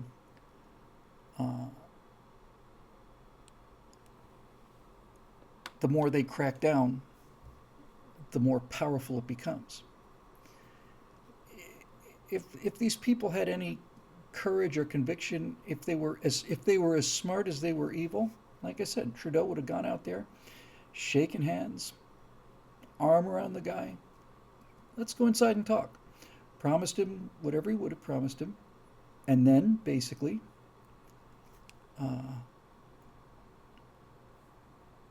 let time go by. Constantly reassure them that you're working on this and doing all this and looking at this, and we've got this under consideration, and this is an excellent point. Just basically lie and steal time and let the thing fade away. Let it become old news. That's what I was worried about. But that's not what's happening. As we mentioned earlier in the show, apparently they're already starting to arrest truckers. If you arrest truckers, you get more of what we saw earlier with that question, where you've got these gigantic 6-foot guys in Canadian police uniforms who are respected by the Canadian people, pulling people out of trucks and using force on old men because they're honking their horns. Then that's the end of them. That's when Canadians realize that that the guy is a tyrant. And the more they protest, the more force he's going to use. And the more force he uses, the more they're going to protest. And guess who's going to win this fight? When you go to war against your own people, you lose. There's never been an exception to that. It takes a while. Sometimes the Soviet Union took practically 80 years, but you never win when you go to war against your own people. And that's what they've done there and here and all around the world. So their time is what is it? They're living on borrowed time. So, look, I don't want anybody to get hurt, but there is no but. I don't want anybody to get hurt. If they use force against them, the more force they use, the more the protesters are going to protest. The more people are going to side with the protesters. The more force he uses, the weaker he gets, and that's going to force him to use even more force. And there goes the death spiral. He can't get out of it. We already know he can't get out of it. He's doomed. He's doomed because he had one chance to get out of it, and that was in the beginning by showing a little bit of guts, a little bit of class, And even if he was lying, which I'm sure he would have been, make it look like you're a reasonable guy who's the leader of a democratic country, and whatever you do, keep the submarine below the surface. But he didn't. They want us to shut up. We want them to keep talking. Thank you, Enrique. Harry Lunley again. Deprogramming. Hey, Bill, do you think that the next administration will or should include a psychologist who is a specialist in deprogramming to create messaging for the purposes of deprogramming the population from the cult of the Karens? Political analyst. Bill, you're talking about our enemies as if they have the shame or integrity to step down. They will need to be driven out by force. Nothing else will get through to these people. They won't be driven out. They don't need to be driven out by force. Political animal. You're absolutely right about the motivation. If I had to predict, I don't know, but if I had to predict, he will be forced out of office, not by the protesters. He'll be forced. He would stay in his fortress till the end of time. I think he's going to be forced out of office by other liberals who say you are absolutely, you've surfaced the submarine. Now everybody knows what we are, and now we're all going to pay for it. You got to go, and we got to get somebody in here who looks like. Why do you think Barack Obama made his speech about spending 1,000 Sundays in Reverend Wright's church and claiming I never heard anything against white people in the church? He was there for 1,000 Sundays. Why do you think he made that speech in front of an American flag factory? 13, 15, 20, 25 American flags behind him, right? Why? Because he realized that he had surfaced, and now he wants to go dive deep. And in order to dive deep, I've got to look like what they want me to look like, which is. So the other members of his party are going to force him out because he has really, really, really exposed them for what they are.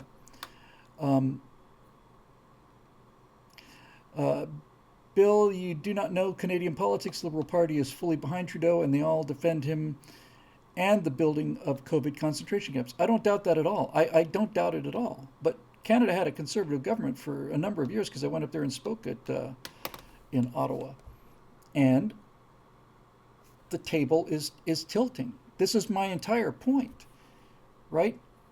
My entire point is, yes, it's unthinkable that Trudeau would be forced out of office, but that was before Trudeau became Kim Jong Trudeau. And every single action he takes tilts the table further and further and further. And it gets to the point where every day, every time a new poll on this matter comes out, the gap between Republicans and Democrats gets bigger and bigger and bigger and bigger and bigger. It gets bigger because we see them doing what they're doing, and we don't like it. If San Francisco could recall the three most left-wing lunatics on the San Francisco school board, if they could throw them out because they were too far left, then it's a question of just the tables are turning. Look, they're calling for law and order in LA now, and the reason they're doing it is not because they care about people like me or anybody else. They care because, I forget her name, but a rich socialite was murdered by an intruder in her Brentwood bedroom, and that's where they live. They finally realized, wait a minute now, you're telling me the crime and the homelessness is so bad now that somebody could come through my window in Brentwood and kill me? Yeah, that's what happened. Now all of a sudden it's all about, well, we got to some law and order here, because now we're talking about important people being threatened and damaged by crime. So now we got to do something. Okay. Keep it up.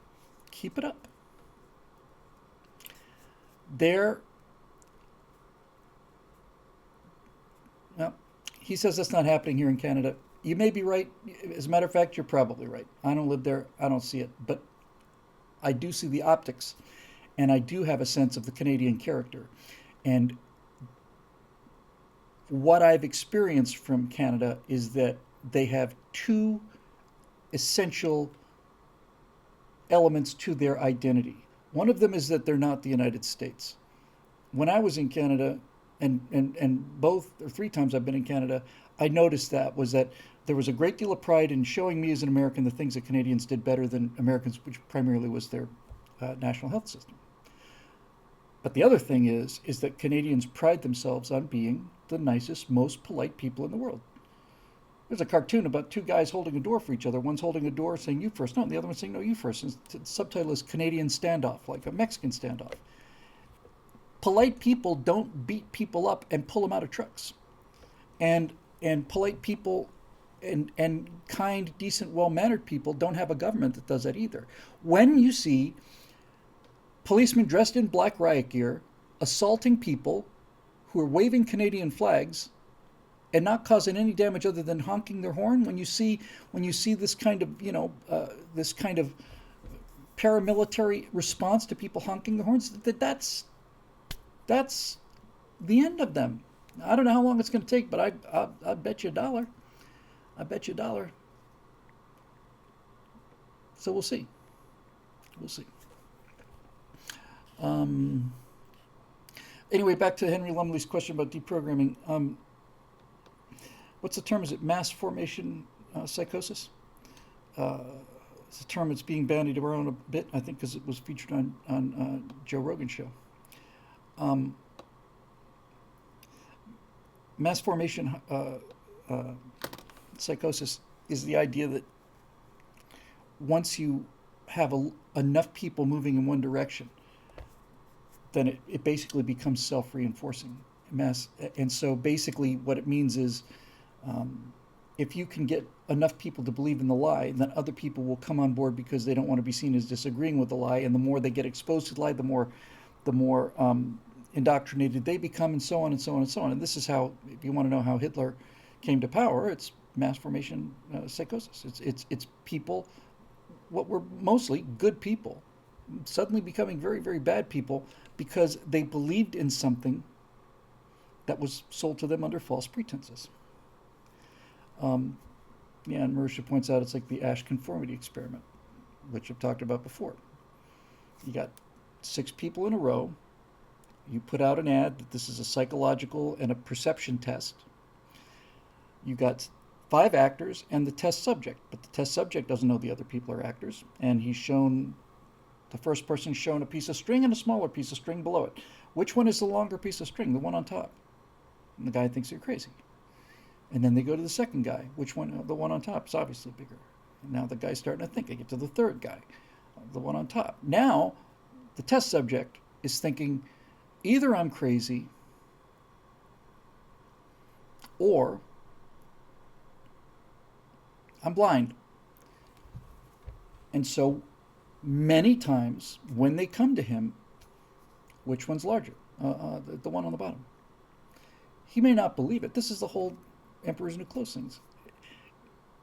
You don't believe in it, but you send out social signals that you do, which goes to other people that don't believe in it, but they also send out and receive these social signals.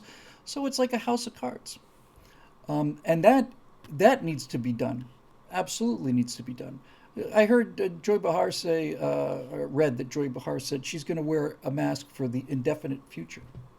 I don't doubt that at all. I have no doubt whatsoever that people like her will be wearing masks for the rest of their lives. In the same way that, old lefties put, bumper stickers on their car. Right? This is my badge of pride. This is showing I was true, ideologically true the whole way through, and that I was always a right-thinking member of the state, and I'm not ever going to surrender this mask because the bad guys have been saying you don't need the mask, and so I'm going to wear the mask for the rest of my life. That's pretty much it. That's how it's going to go, and that's fine with me. It's fine with me from a personal point of view, and it's fine with me from a political point of view. I don't care what Joy Behar does. I don't care if Joy Behar wants to go out in a bubble. I don't care if she locks herself in her basement and has virus filtration filters and never steps outside again. It doesn't make any difference to me. I don't care. She wants to live that way. That's fine. It's her business. I'm not going to tell her to take the mask off. I'm not going to protest her taking the mask off, and I'm not going to go up to her and say you need to take the mask off because that's a Karen thing to do. But she doesn't have the right to make the rest of us live in fear like that, and so there you go. Okay, here's a Marusha question, and then there's a Patrick Reed question. Oh my gosh, another big Marusha question. Here's Charles Tomes. Here's another Charles Tomes. Well, we got a full house here today, and I'm not sure that's bodes well for Facebook, but we'll see. Because I realized from the last two shows that I do not have time to get to all of them. I don't think. I'm trying to make it shorter, but comes a point when it becomes so short that it's just, no. All right. Henry Lumley, in case you did not already go on a rant about it, any thoughts on the Durham report? Well, fortunately for the Facebook posters, I have actually already gone on a rant on that one. All right, so here's a novelette from Marusha Dark here.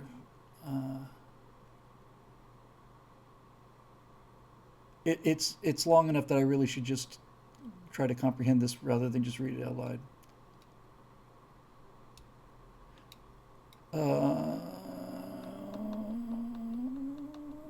Okay, so it's about artificial intelligence, and it's about me mentioning in the colonies, talking about the science fiction show I want to do, that artificial intelligence, self-sentient AI would be the nuclear weapon of the future. That once one person has it or uses it, everybody's got to have it, but once one person uses it, everybody has to. She thinks that might be a good idea. Essentially, by the time your stories take place, AI would be a form of super being when compared to humans. The worry, if I understand correctly, is that their presence will eclipse and obviate anything we find unique or interesting about humans in terms of the story. However, our culture is filled with tons of great and interesting stories in which humans walk alongside gods, giants, robots, dragons, heroes, aliens, and other entities far superior to humans, from Marvel to Star Trek to Person of Interest to mythology and so on. In all of these cases, the story focuses on the human element and the human perspective, and I think you could easily borrow from those same tropes, except that those stories are told by humans. In other words, Greek mythology, walking with the gods, became a thing, but if he had actually walked with the gods, it would have been something completely different. If Zeus had come down from Mount Olympus, then Greek mythology would have been very different. Very different. And this kind of is going to the point I'm trying to make here. You point out correctly that we can constantly explore the idea of what would happen if humans co-inhabited a place with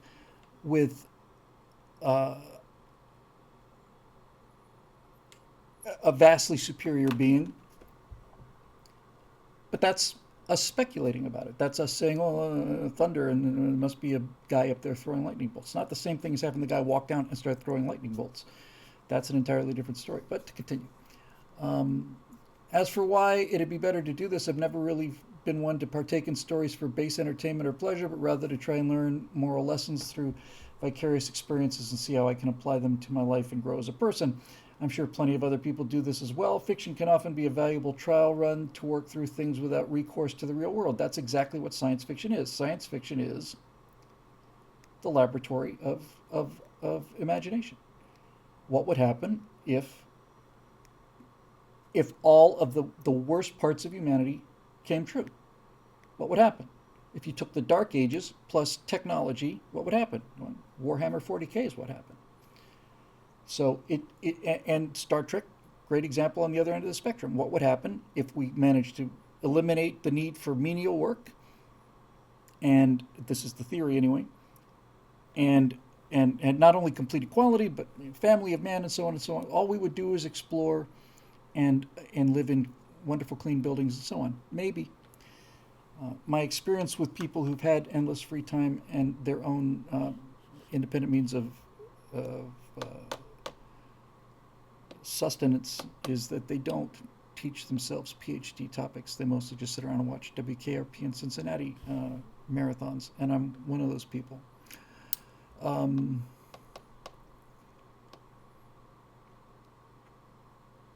Towards that end, wouldn't it be incumbent upon those of us who can see what's coming down the pike to use the opportunity to tell a story that can serve as an example or even a warning to the rest of humanity of what our possible future might be like? To the extent that AI are a danger, we can showcase the danger, and to the extent that they're a benefit, we showcase that as well, revealing their trade-offs and letting the audience decide how you feel about it, which is exactly what I'm doing. It's exactly what I'm doing. By making AI the nuclear weapons of the future, I am giving people my opinion of what AI is. And my opinion of AI is that even the very best case AI is the end of the society as we know it. I'll finish reading the questions and I'll elaborate on it. Different AI could have different personalities. One very prominent example comes to mind is the Doctor from Star Trek Voyager, who argues one of the most interesting character in that series. It's a low bar to clear, but yes. Despite being a superpowered AI with access to all the ship systems, some could act as tools or other entities. Some would be autonomous, trying to hurt or help humanity of their own accord, seeing us as pets, diseases, allies, or curious specimens to be observed and studied. The possibilities are endless. Given that there will presumably be many worlds and many competing fractions in the colonies, different episodes could explore various paths that we could take, both good and bad. After all, isn't that what the liberal arts are meant to be about? I'm reminded of one of the more clever things that I've said spontaneously, and that is, how fast does the Enterprise travel in Star Trek? And the answer is, it travels precisely as fast as the script needs it to travel. That's how fast the Enterprise travels, and that's how far things are away from each other. They are far away from each other so that the Enterprise can get there at the point in the script where the Enterprise is supposed to get there. That's how it works. You could have done Star Trek where you say we have to be at SETI Alpha 5 and we, there's a crisis. It's going to take us 2.5 weeks to get there, and then spent an hour showing every hour of that 2.5 weeks. You could have done it that way, and that would have been realistic, but that wouldn't have been interesting. So what I'm saying is, the reason that I'm putting AI in a box is, number one, I don't trust AI, but number two, if I let AI out of the box, then the people don't have anything to do. Right? What's space combat if you've got something that thinks thousands of times faster than you, or decides not to fight at all? Where do I go from there? If you cannot put that kind of power into the world, because in fact the reason you have to keep it in the box, the reason I wanted to keep it in the box was specifically because no one knows what the world will look like if you let this AI out of the box. But clearly there won't be people on board spaceships fighting battles, because the AI is going to be able to do that like everything else, thousands or millions of times better and faster than we can. So let's just say that because of that, we've had some bad experiences in the past, in the backstory, and so no, we're not gonna. We all have agreement. Everybody's got AI, but no one wants to be the first to use it. What I've really done by that, from a dramatic point of view, and that's the only point of view that matters, is I've allowed people back into the loop. I've just justified why humans can be in command of spaceships, not even just combat, because AI can explore better too, right?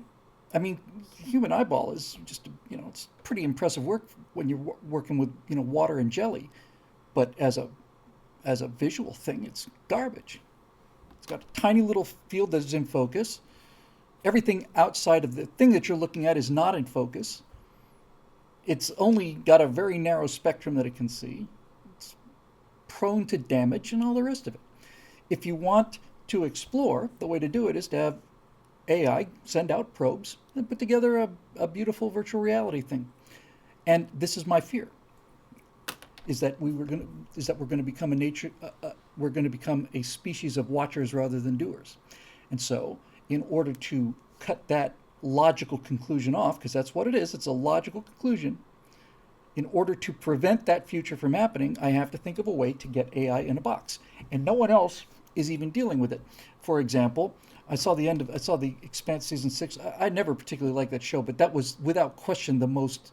I never saw Game of Thrones or anything, but that was the most disappointing, lack of payoff. Here's this guy that's murdered millions and millions of people, and his son, he has a moment of, I'm frozen by a red thing, and just a moment of instant, he's not even in pain, and the son just decides, what the hell, I'm going to change my name, I'm not with Dad anymore. Well, you murdered 40 million people, pal, Yeah, well, that was the old me.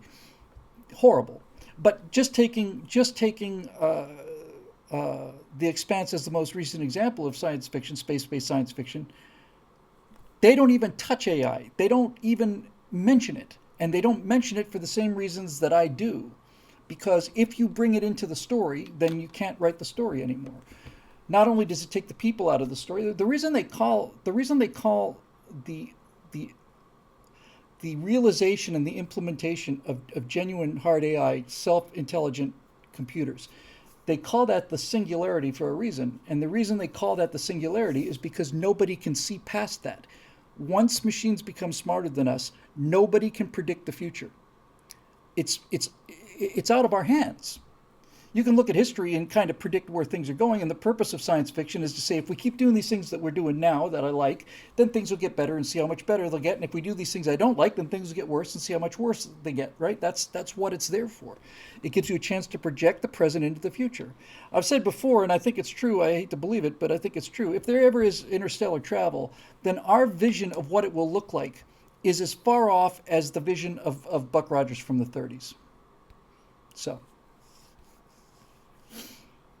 Marusha says people believe God and Jesus were real, though. Well, Jesus was real. You don't have to believe he's the Son of God, but I think it's pretty clear he was real.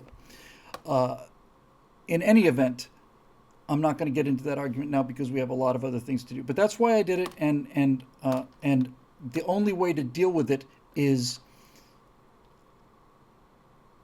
to acknowledge its presence and then basically just forget it.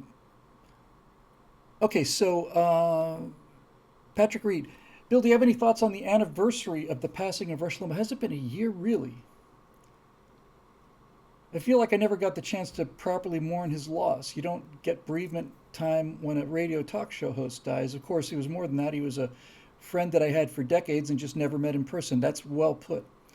I'm sure Rush would just want us all to get on with our lives and just do the things that make America great, yet the lack of any kind of public memorial service feels like a wound that was never dressed properly and hasn't healed right. Wow, this is really good. One of my favorite stories about Rush is in Chapter 2 of Righteous Indignation by Andrew Breitbart, who I knew really well, about how Orson Bean introduced Andrew to Rush and how he started listening to Limbaugh while driving as a courier. I had a job delivering pizzas at about that same point in time and grew to appreciate Rush in the same manner as Breitbart did. And if you check the calendar, we're coming up on the 10th anniversary of Breitbart's passing, too. We are. In fact, I've mentioned that a couple times. Breitbart.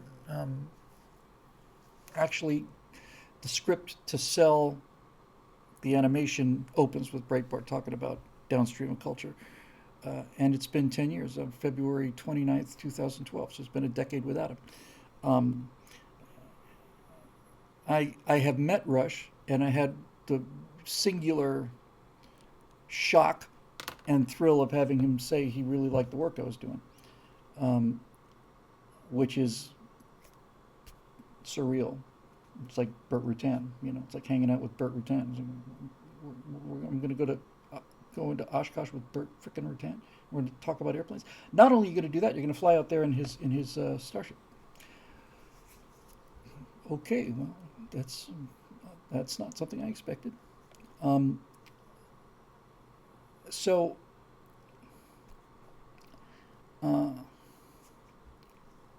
when Andrew died, I got the news from Jeremy Boring, and I was not at all surprised. Almost a year to the day earlier, I've told this story before, but it's been a while. Almost a year to the day earlier, Jeremy and I were sitting over at Declaration Entertainment, which became Daily Wire, at least in terms of location, and we were both really worried about Andrew because we thought he was really getting dangerously stressed.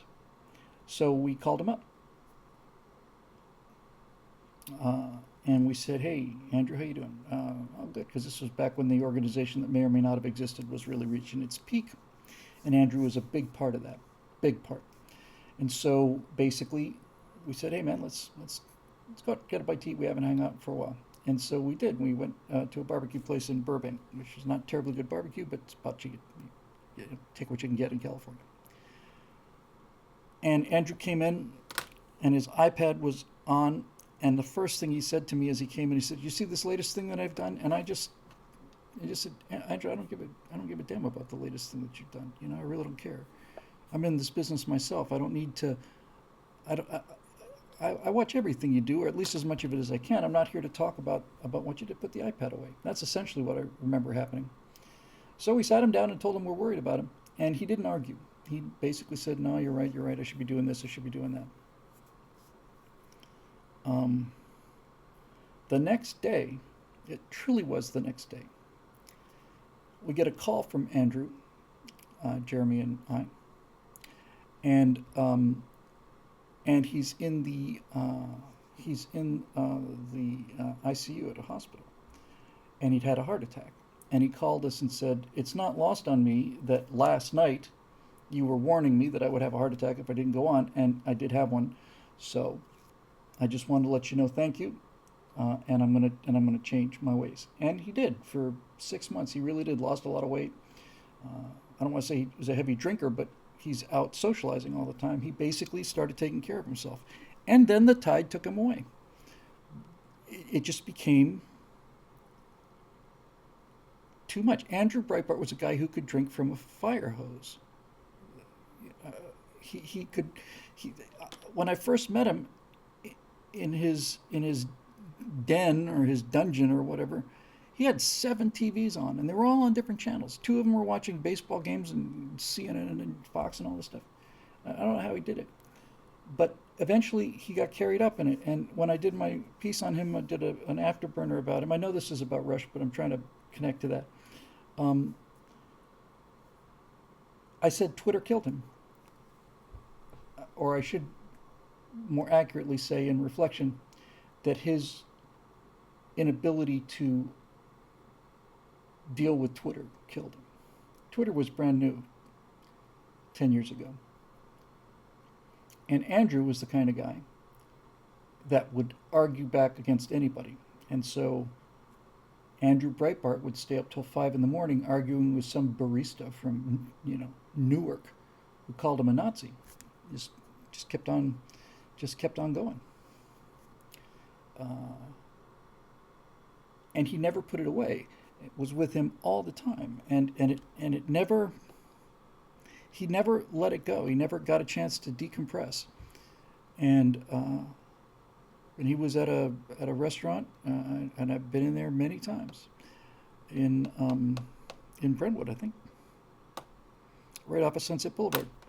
And he's in there, and he's having dinner, apparently talking to people who are left-wingers and winning them over too. And then he opened the door, went outside on the sidewalk, went down, and that was that. And I was not surprised by that. A lot of people thought he'd been killed because of, some brand new story he was about to break. 10 years ago, I thought the idea of political murder just ridiculous. But like Donald Trump says, we're now six months to a year. But of Andrew Breitbart, I'm certain. He was very sick for a long time. We knew people who saw him at CPAC, I think it was probably just before he died, who said that, good friends of his and ours, who said that that when he came out, invited him out to dinner, he came out to the cab, and just walking from the front of the hotel to the cab, he was sweating and it was short of breath and he was gray, he was such a fighter that he couldn't overcome the fight. He couldn't walk away from anything. So that's what happened to him. Now, as far as Rush goes, Rush obviously had a much bigger influence on a much larger group of people than Andrew did. Rush single-handedly kept the idea of conservatism alive for 20 years. Really by himself, right? Really. And since the main topic of what we've been talking about tonight has been the war between the elites and the regular people, Rush was crazy successful because for the first time the regular people had someone on the radio that would say what they were feeling and not what the people who hated them were feeling. And so he became a phenomenon. I'll tell you this, Patrick. I don't know if this will help you or not. I certainly miss him. My favorite story about Rush is the thing I liked about Rush was the thing I liked about P.J. O'Rourke, and that was that Rush understood that he had that he was not only not ashamed of this, that he was actually proud of it. My favorite story, which I've said many times, I didn't hear it firsthand, I heard about it. My favorite story about Rush Limbaugh is he says, I was traveling to a golf tournament. I felt like going to a golf tournament. I was invited, so I got into EIB1, Excellence in Broadcasting, was his private jet. I got into EIB1, was making my way from my home in Florida towards Texas, and I realized that I left my favorite driver back at home, my favorite driver for the golf course, and so I decided, you know what, I would really like to have that. So I had somebody go to my house, pick it up, and take it to the airport where they put it upon EIB2, his other private jet, and sent it after him. And I heard this and I thought, how I was flabbergasted. And the reason I was flabbergasted was for the reason that I was constantly flabbergasted by Rush Limbaugh, because Rush Limbaugh was openly saying the things that I believe in, but he was saying it out loud, and he didn't care. He didn't care. I am going to take my private jet to a golf, which, according to the left, is the most pointless activity of all time, and they may be right about that. But not only am I going to take my private jet to this thing, but I forgot something, so I'm going to send my second private jet to bring this thing to me. The way that Hollywood executives sent a private jet to deliver flowers to his girlfriend in Aspen. That's a true story. That kind of guy is immortal. And I mean that sincerely. I mean that, I won't say literally, but I mean it seriously.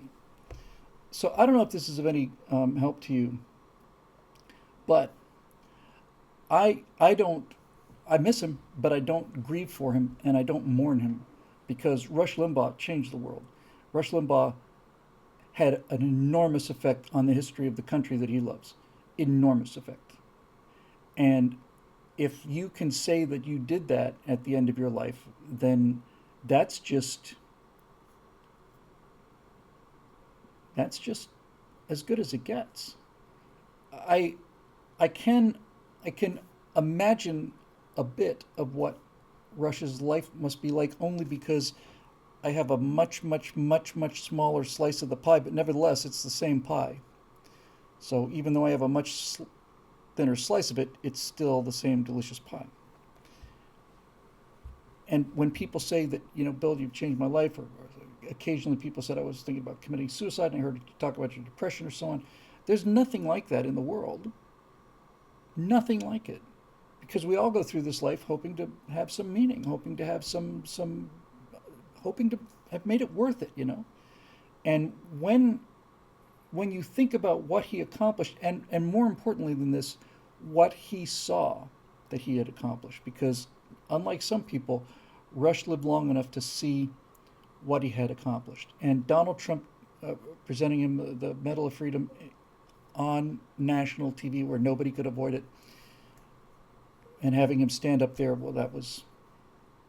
And just imagine what that must be like for Rush, to have the President of the United States bring you into the State of the Union address in the House of Representatives and point you out and have you stand up and show you the Medal of Freedom. You just put it around your neck. If you can go through life like that and achieve that, that's a happy man. And he knew he was going, and he faced it the same way that another man I admire very much did. I just think that kind of courage is really important. Norm Macdonald never said a word about being sick. He'd occasionally make a joke about somebody having a disease, but he never said, I've got cancer. He's had it for years. And I saw some of the very last interviews he did, because fans would call him and he'd call them back and talk to them for 5 or 10 minutes. And you could tell that Norm wasn't happy about this, and he may have been putting on a little bit of a happy face to cover, whatever fear you would naturally feel. But nevertheless, that's dignity. And Norm knew that he had made an impression on comedians. He was a comedian's comedian, and people loved him. And that's as good as it gets, Patrick. It doesn't get better than that. To be acknowledged by your peers and people you admire and respect is the ultimate high. And if you can say also that you managed to do some good in an area that you worked your life on, he's a lucky, lucky, lucky, lucky man. He's a very, well, he's not lucky at all. He worked very hard for it. A happy man. Happy man. He died happy. And we all got to go sometime. And when that time comes, I hope that I can have a fraction of the satisfaction that Rush Limbaugh must have felt and never displayed, because unlike people like Bill Maher or the rest of Michael Moore, he was not, he had a big ego, but the ego wasn't about himself. It wasn't an ego about himself. It was an ego about the idea. He could laugh at himself. And as somebody pointed out a minute ago, he was, they put him on Family Guy, and they did it to make fun of him. And by the time they were done, he's friends with what's his name? Oh, come on. Is it Sean? Come on. Come on. I don't want to have somebody tell it to me. MacFarlane. Seth. Seth MacFarlane brought him on to make fun of him and to mock him. And by the time he was done with Rush, he really liked him. And that's the experience I mentioned earlier in the show where Matt Walsh was there, and a guy who had come there to protest him and get all the hate listened to him and said, "It's not a bad guy at all." That's what they tell such lies about us, that when we simply show up, that's it. They realize, well, you're not the monster that you were made out to be. No, I'm not. And then people start thinking, well, if they were wrong about you and I believed it, maybe there's other things that I believe that they were wrong about, either intentionally or not. I realize we're not going to get to Facebook tonight, gang. I will finish up on the members thing. Sorry about that, but I'm going to have to put a second show in the mix. I'm going to have to do 2 of these. I just don't know when exactly, but I will do it. Lynn Dennett, hello from Japan. Hello, Lynn, and hello, Japan. These kind of things are just tremendous to me. Every time I hear somebody from they get this in Japan. By the way, I talked an awful lot about the Japanese earlier in the show. The reason I talk about them so much is because I admire them so much.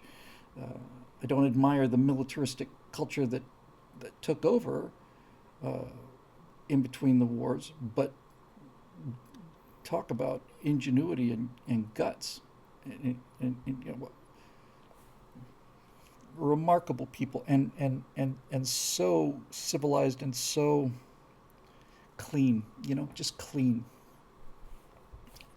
aesthetically clean, physically clean. I admire them very much. Just wanted to get that out.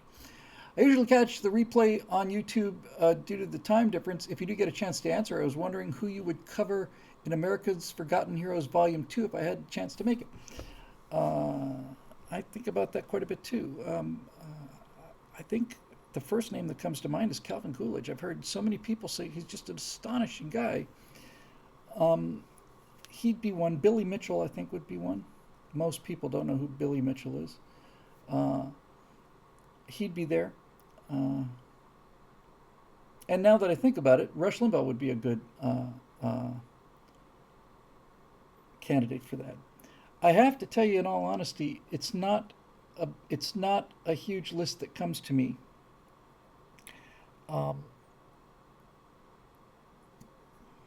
Because many of them, I guess, are forgotten. Here's the problem with that, with that particular show, Lynn.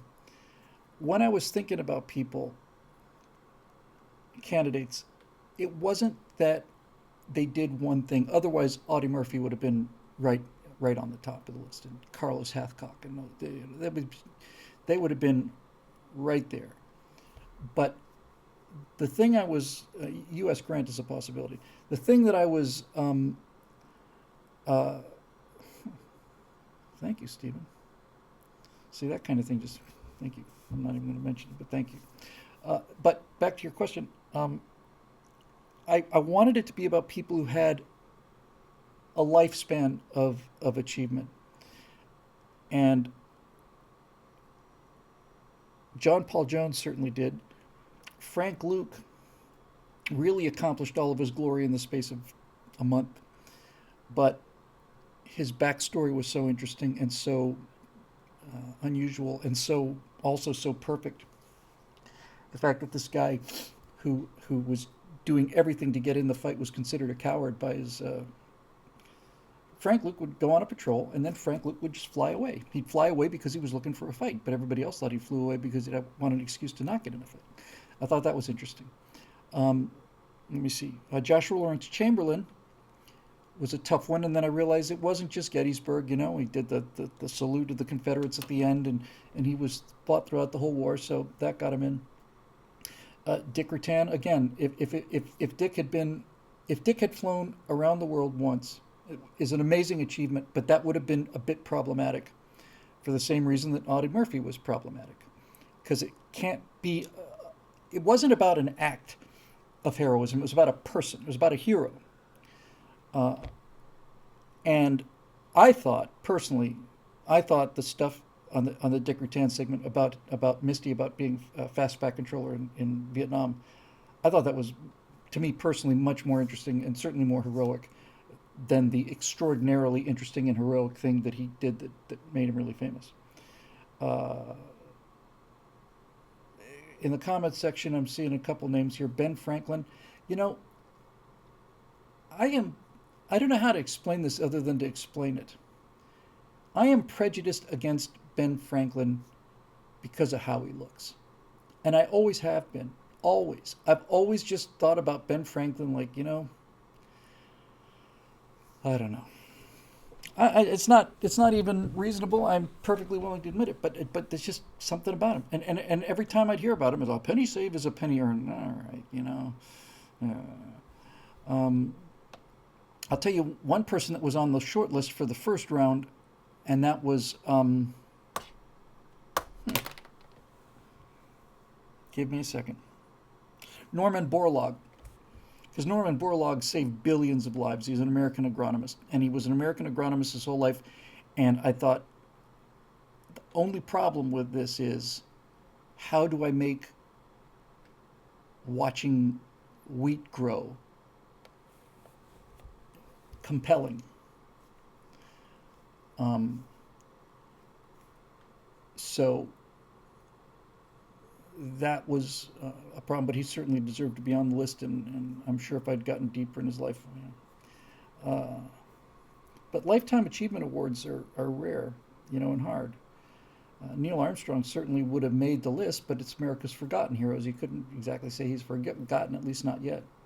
I was looking for people that had a lifetime of heroism and courage and devotion to their country, and who were not terribly well known. Speaking of Borlaug, Marisha said it could have been done similar to Mendeleev. He also could have been done similar to the way I did Booker T. Washington, which I was very proud of. But Booker T. Washington had a lifetime. I'm trying to think also, was Jimmy Doolittle had a lifetime. Ernest Evans had a lifetime. He had a moment, but again, a lot of the stuff I liked about Ernest Evans was I liked the fact that in the very first days of the war, he was in a fight as an officer in the Battle of the Java Sea, where the Japanese whipped us. He survived that, whipped us. They ran away, and they said, "I'm never running away again." And that was interesting to me. And that was interesting when he launched USS Johnson as the commander, when he had a commission. And it was interesting when he was in the island campaign. I don't remember if it was Guam or Saipan. I think it was Guam. He would bring his destroyer in so close to shore that they would take pistol fire from the Japanese on land. And guys on the ship would get their 45s out and shoot back. That's how close he got his destroyer there. Because he wanted to be a Marine, I think, originally, and he basically said that. Now, John Pershing said Jimmy Stewart, and that's a winner, right there. Jimmy Stewart is a great example, because Jimmy Stewart, and apparently so did Clark Gable, and so did virtually everybody. But Jimmy Stewart is a great example because Jimmy Stewart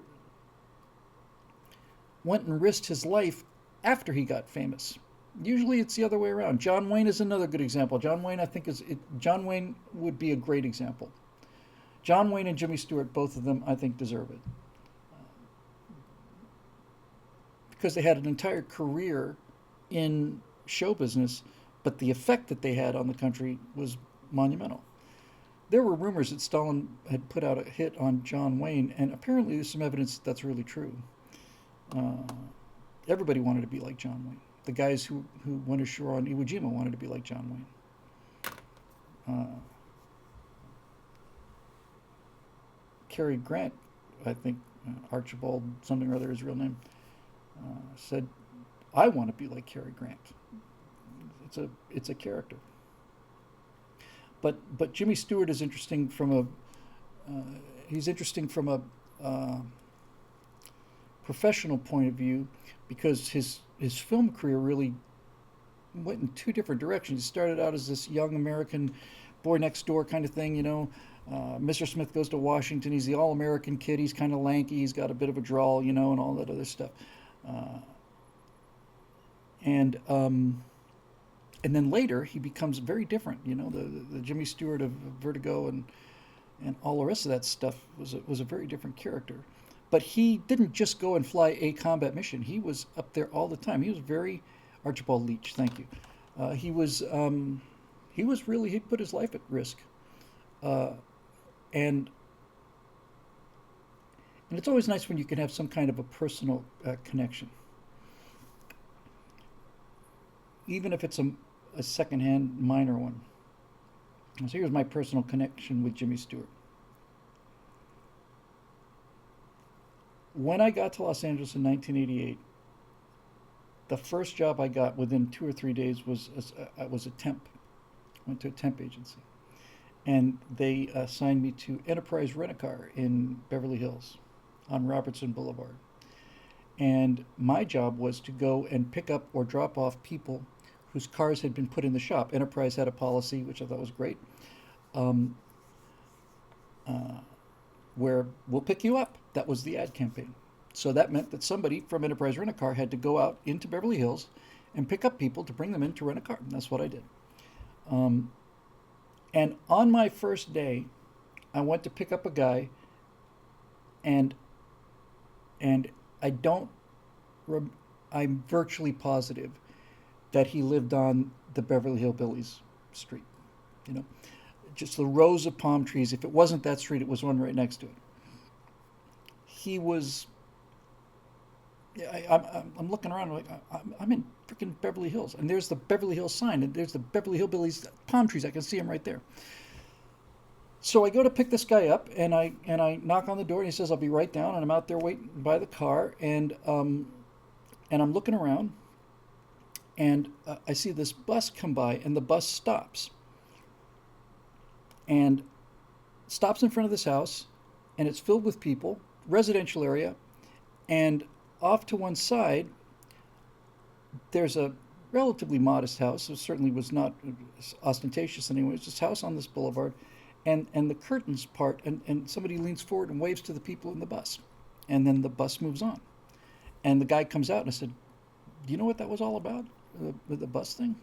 He said, "Yeah, that's Jimmy Stewart." "Really?" He said, "Yeah." I said, "Well, one of these Hollywood tour see the Homes of the Stars buses just stopped right in front of his house, and he came to the window and waved." And the guy said, "He always does that." And I thought, yeah, of course he does. That's the main thing I admire about Jimmy Stewart. He said this on the Tonight Show all the time. He said, "I have the most amazing life in the world." I feel this way myself personally. I can't believe that people pay me to do these things, and these are things that I would have done, that I would have paid them for. And so, since they make this possible, the least that I can do is show them some respect and gratitude and affection. So any time that a bus pulled up outside of Jimmy Stewart's house and he was aware of it, he'd go to the window and wave, which made their day and made my day, because I got to see Jimmy Stewart. I was far enough away that I didn't know who he was, but I got to see him wave to people, and I thought, that's a good man. It's a good man. And he was, so he would definitely be in there. I'm going to move on here because we got a lot of questions, but hopefully we got a couple of them there, and it's interesting to think about. And I'd like to do another series sooner or later. Marusha Dark again. As a follow-up to your video on shame, I did a virtue signal on shame. The difference between guilt and shame. I think guilt is weaponized shame. And anyway, Scott Adams has predicted on multiple occasions that a day will come when humanity voluntarily surrenders the entire concept of privacy as a norm and simply stops trying to defend it or pretend that it even exists. Not that the government will forcibly remove us per se, although that's still a concern, but that we ourselves will do this from the bottom up. Given the state of the world and where we're heading, I'm finding it harder and harder to disagree with him. Many will happily give up their personal data on social media in exchange for 15 minutes of fame or even nothing at all. They raise no hue and cry when Trump gets spied on or when the CCP and the World Economic Forum roll out social credit systems. Half a generation's worth of people seem to lack shame, modesty, self-awareness, and reverence insofar as they not only voluntarily post photos and videos of themselves engaged in the most base and lewd sexual activities or worse, but many of them are in fact proud of it and celebrate it as though they were doing something noble. Far more than the Orwellian future, I fear the Huxleyan future in which humanity surrenders its rights, morals, and standards of its own accord through change in social custom rather than top-down coercion, all in the pursuit of happiness. Is there a way to shame those who appear not to have any shame and prevent this prediction from unfolding? Love to hear your thoughts on this. Also, please try to get in touch with Sargon of Akkad at the Lotus Eaters podcast. I'd be more worried about this if they weren't young. And the second thought I had was if there had been social media recording everything I did when I was in my teens and 20s, I would be appalled now. I would be appalled. One of the best lines I ever got off was that somebody asked me, why are Republicans so old? And I said, well, it takes a while for life to beat the stupid out of you. And that is the general flow of things. A lot of people, I agree that people out there are doing things that previous generations would have found shocking and shameful. But when I was young, I do things that I now consider shocking and shameful, and I wasn't ashamed of them at the time. I am now. And I suspect that this is actually going to be worse for them because there's going to be video evidence. Look, these girls that are like, webcam girls and stuff, they're eventually going to have kids. Eventually they will. And at least some of those kids are going to find that out. And that is not going to be pleasant for mom, I don't suspect. As far as I can remember, Marusha, when I was in my teens and 20s, there were wet t-shirt contests in Fort Lauderdale and Miami. And I don't see that as much different. I do think that the women that participated in those things seemed like they were having a real good time, but I think that they are exceedingly grateful that it was not recorded the way it's recorded now. And so, in order to have shame, you have to have remorse, and you have to have some understanding that you've done something that runs against your morals. And if you don't have any morals, then it's tough to feel shame. And speaking for myself and for many other people, I think that a fair amount of that, and it's right, you're right to be worried about it. I worry about it too, but I think a fair amount of that is just the exuberance of youth. Mopal Moto in the comments section said it all started with Girls Gone Wild. Marusha Dark says, yes, this. Girls Gone Wild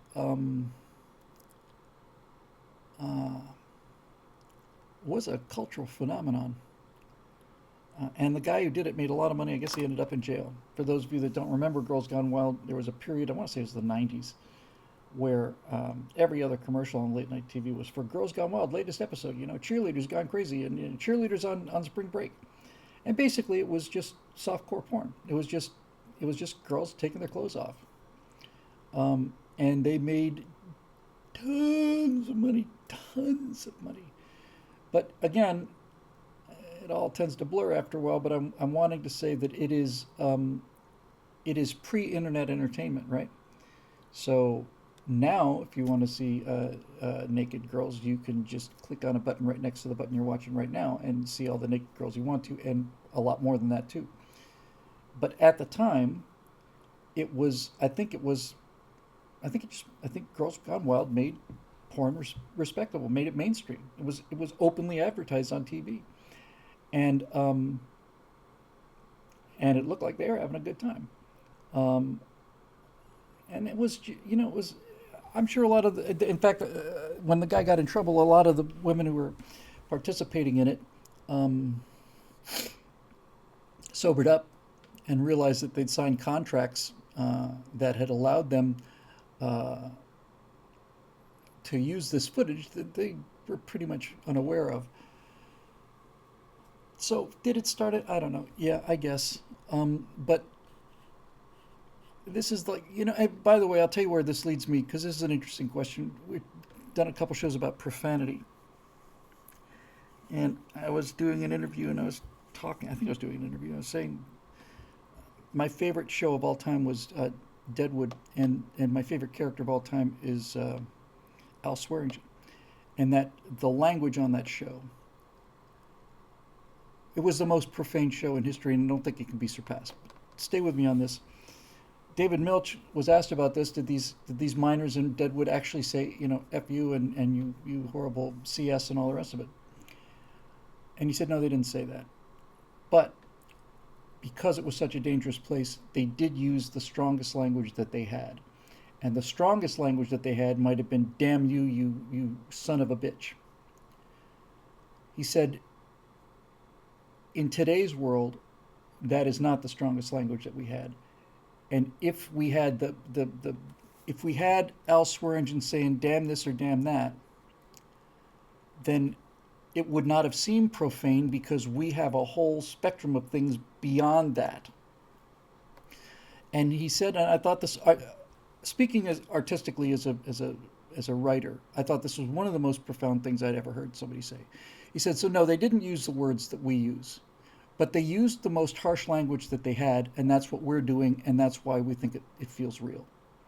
I thought that's a grand argument. I buy it completely. But here's the thing, and I've thought about this quite a bit recently.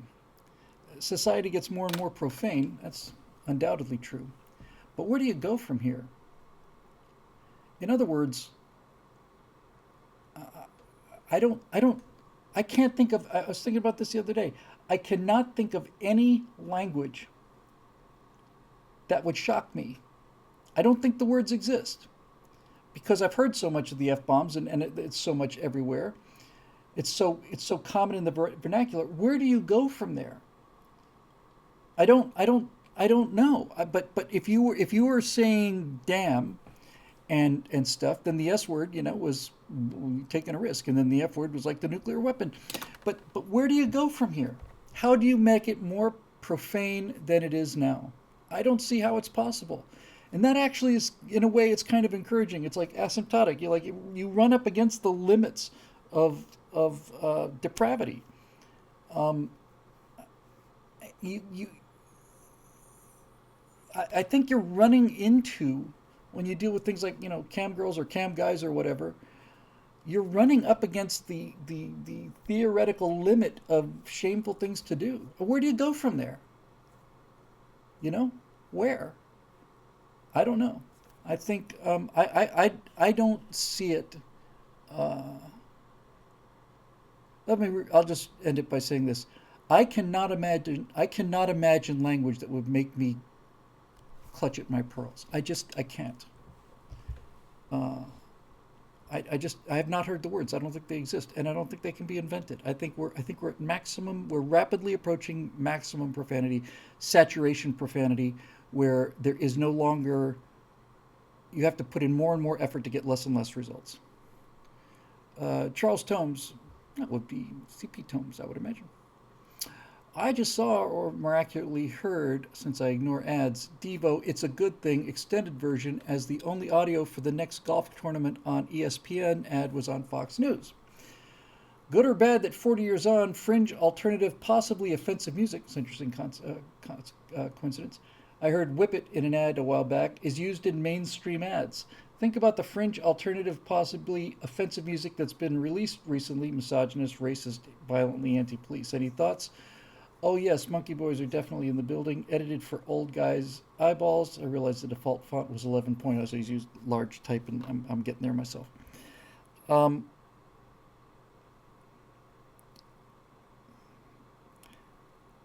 Um, I posted on Facebook somebody doing, I think it was an NWA song. I think it was F the Police. And they did it like polka fashion, where it was like Oktoberfest and the guys in the lederhosen, and they did it as a polka. And I went to the website because that was brilliant. And I listened to them. They did a number of these things where they would take modern language and just completely change it. But that was really really clever. And I thought, let me see if I can find that.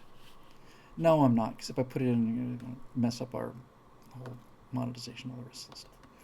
Um, but I thought that was actually extremely subversive, very subversive, because it made them look silly.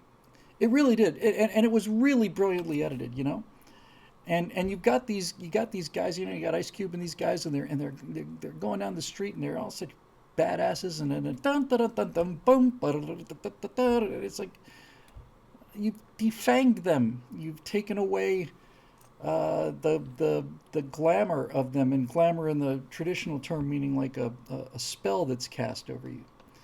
Um, uh, Two Live Crew, didn't they do "Oh Me So Horny"? Wasn't that it? Right after that, there was a song that came out called by a band called Two Live Jews, and it was called "Oh It's So Humid." Oi, it's so humid. Oi, it's so humid. Oi, it's so humid. It's like a sauna in here.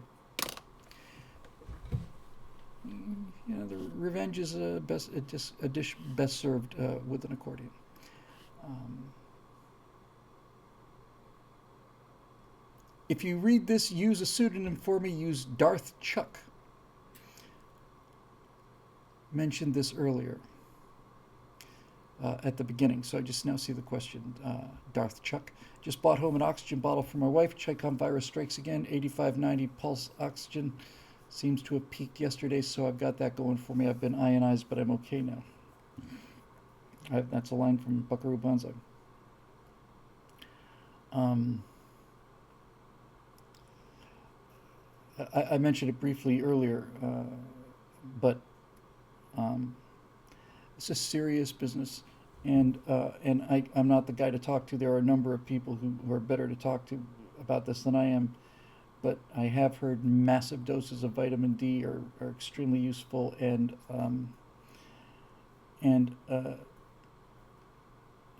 for us it was just 2 weeks of it got bad, and then it got really bad, and then it stayed really bad, and then suddenly it got considerably better. Now, Natasha told me the other night it was because we took some medication from special medication, you know, horse dewormers and aquarium cleaners. But we took this very, very late at the end of 2 weeks, so we couldn't prevent it. But she said it really made a big difference. For me, the thing I remember was feeling much better the day after I got some fluids, after I got 3 IV bags of fluids, after being so dehydrated. Um, but Darth, keep us posted on this, please. We worry an awful lot about the family here, the big family. And if there's anything I could do, you can always reach me at info@billwhittle.com. And I know that goes for everybody in the comment section here and all our regulars and people at billwhittle.com, all of that. I'm quite sure that if you post some sort of contact information either on the website or in the live comment stream, I wouldn't do it someplace where it's permanent, like on YouTube or whatever, that anybody who could help will help. And there are many people who are much more up on what can be done at each particular stage. Oxygen bottle is serious, but it's smart. It's the smart thing to do. If it seems to have peaked yesterday, then that's good. And if you're watching this live, if you're one of the 69 people watching live, he just in the comment section posted his email. These medicines have been. He says he needs an oxygen meter. He said it's 85 to 90 pulse oxygen. Sounds like he's got a pulse oximeter to me. Uh, the the the the great crime of our age, I think, will be eventually written about one of these days, and that will be the fact that there's certain knowledge, to an absolute certainty, that there are a number of drugs, inexpensive drugs, that mitigate or eliminate the symptoms of virtually all of this stuff, and that the reason that they were suppressed, I always wondered about the reason. I always thought, why would you go after Trump so hard after the hydroxychloroquine thing? Why are you going after that guy in New York who said he's had 600 patients, 3 of them in the hospital, and one died, and the one that died is the one who didn't take the medicine the way I told him to? Why would you be against that? And what I found out very recently is that I'd known that they had changed, that they had written laws that protect insurance companies, sorry, big pharmacies, big pharma, protects big pharma, and basically says that you can sue them for damages except in the case of a vaccine, because vaccines are essentially emergency, and the law cut out a get out of jail free card where if it is a vaccine, you cannot sue them. And here's the thing I didn't know until about 2-3 weeks ago. In order for them to get the emergency approval for the vaccine, one of the conditions, which is a sensible condition, was if we're going to give you this emergency approval of this vaccine and make you essentially legally immune, to pardon the expression, they said in order for you to get that, you have to show that there are no other therapies available. In other words, the law was written in a very sensible way. I don't particularly have a problem with that law, at least I didn't before all this, but basically, in order to avoid legal ramifications, you have to be classified as a vaccine. In order to be classified as a vaccine and get the emergency release or whatever, you had to show that there are no other treatments available. And so that's why these alternative treatments had to be removed. Not only discredited publicly, which what the media did. They went after Joe Rogan real hard on this, because Joe Rogan came out and said, not only did I get it, I sailed through it, and these are the medications that I was given, and poof, a nothing burger, essentially. Okay, well, you can't have that, because if it becomes common knowledge that these drugs are out there and they're inexpensive and they work, even if they help, and they're not doing any harm, it's not a question of people not taking or buying the vaccine. It's what really drove the thing was you wouldn't have the legal immunity if there were other therapies, and these other therapies therefore had to be destroyed in order to get the legal protection that would allow them to sell all these vaccines.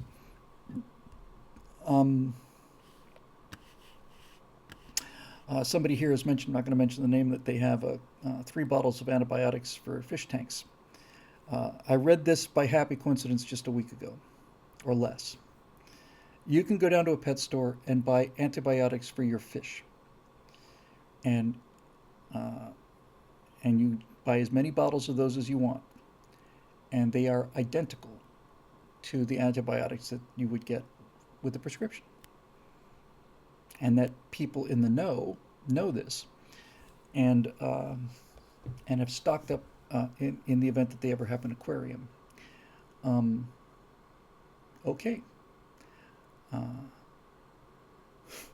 Marusha said, my antibiotics are with my guns at the bottom of the lake. These boating accidents, they're really getting out of hand. I mean, really, we really do need some basic seamanship lessons in this country, because the amount of things that are going overboard these days are really just shocking. And the reason I found out about this was because 2-3 nights ago, I decided I would finally look up something that I constantly just keeps brushing against my mind.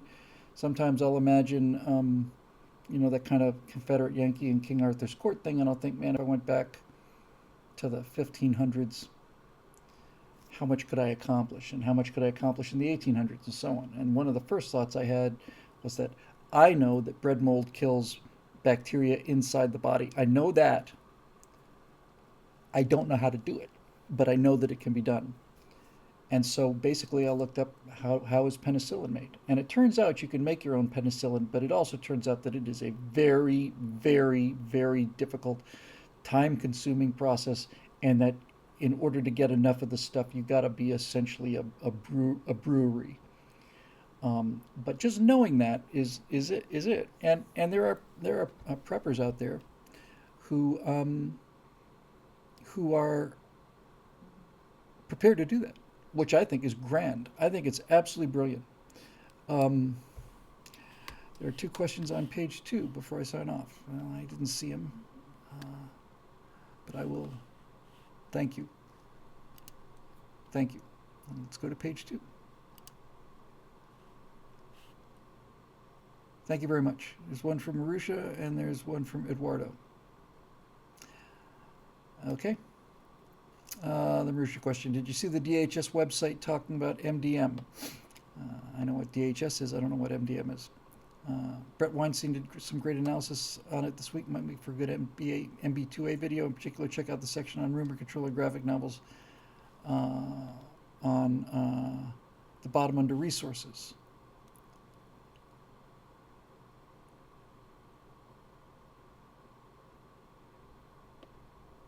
Yeah. MDM is misinformation, disinformation, and malinformation. In other words, if I understand the question correctly, they're trying to criminalize discussion. They're trying to say that that if you disagree with us, you're wrong and you're lying, and if you're lying, that means you're a terrorist. Yes, DHS is Department of Homeland Security. So yeah, so they're basically trying to criminalize discussion of this very subject, and for the very same reason that I just mentioned. We're talking about hundreds of billions of dollars here. So if you are Joe Rogan and you talk about something and you've got a big audience like he does, and you say, hey, this seemed to work, then you can't have that. And as we found out recently, Joe Rogan's got enough social clout that it's tough to cancel him. And so now the government is trying to criminalize discussions here. This is from the DHS's own website. Misinformation, disinformation, and malinformation make up what CISA defines as information activities. While this type of content is released by, when this type of content is released by foreign actors, it can be referred to as foreign influence. Definitions for each are below. Misinformation is false, but not created or shared with the intention of causing harm. In other words, you're wrong, but you don't know you're wrong. Disinformation is deliberately created to mislead, harm, or manipulate a person, social group, organization, or country. And malinformation is based on fact, but used out of context to mislead, harm, and manipulate. Foreign and domestic threat actors, who would those domestic threat actors be, I wonder, use MDM campaigns to cause chaos, confusion, and division. These malign actors are seeking to interfere with and undermine our democratic institutions and our national cohesiveness. Actually, the Democrats have done a pretty good job of that on their own. The resources provided at the bottom of this page provide examples and more information about MDM activities. So I'm going to be hearing a lot more about MDM in the future. And this is the attempt of a totalitarian state to criminalize language.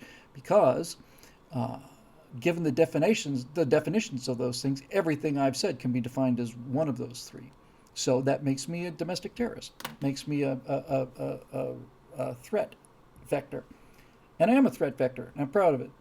And this is the nice thing about having led a good life, you know, and not being terribly afraid of dying. I'm not particularly worried about this, but at the same time, you know, I've had a very good life, and I'm not talking about, I don't, what I'm saying by this is I'm not saying we get bumped off. What I'm saying is there's not much these people can do to harm me or threaten me and put me in jail conceivably if things continue along this path. But again, the more of that they do, the more submarine surfaces, and the more it surfaces, the more finished they are. I'll tell you this, there are a couple of thought experiments I performed on myself, because I self-experiment when I can't find subjects who will sign a release. And two of them are this. One of them is there enough money in the world to buy you? Is there a check that could be written to buy you, to make you put out, suddenly say, you know what, I was wrong about the communist Chinese, and I realize now, is there a check big enough to buy me? And I'm in perpetual financial straits. And the answer is no. There is no amount of money you could write. Really, if you wrote your check for $100 billion, you'd turn it down? I would. I would turn it down. And I've thought about this enough to give this serious consideration, not just something I'm saying or bragging about. Many of you are the same way. How much would it cost for you to go against your deep beliefs? Well, it's like that argument, you know, from, I think, 1800s or early 1900s British, some British wit. It might have been Noel Coward, or it was somebody like Noel Coward. And he was having this conversation with this young woman, and essentially, whoever it was said, "Would you sleep with me for £1,000?" Which at the time was years' income, 2 years' income. She said, "Well, for £1,000? Yes, I suppose I would." Was it Churchill? Okay. And then he said, "Well, what about for £1?" And she says, "What kind of girl do you think I am?" And he said, "I already know what kind of girl you are. We're just trying to settle on a price." And that sounds like something Churchill would say, right?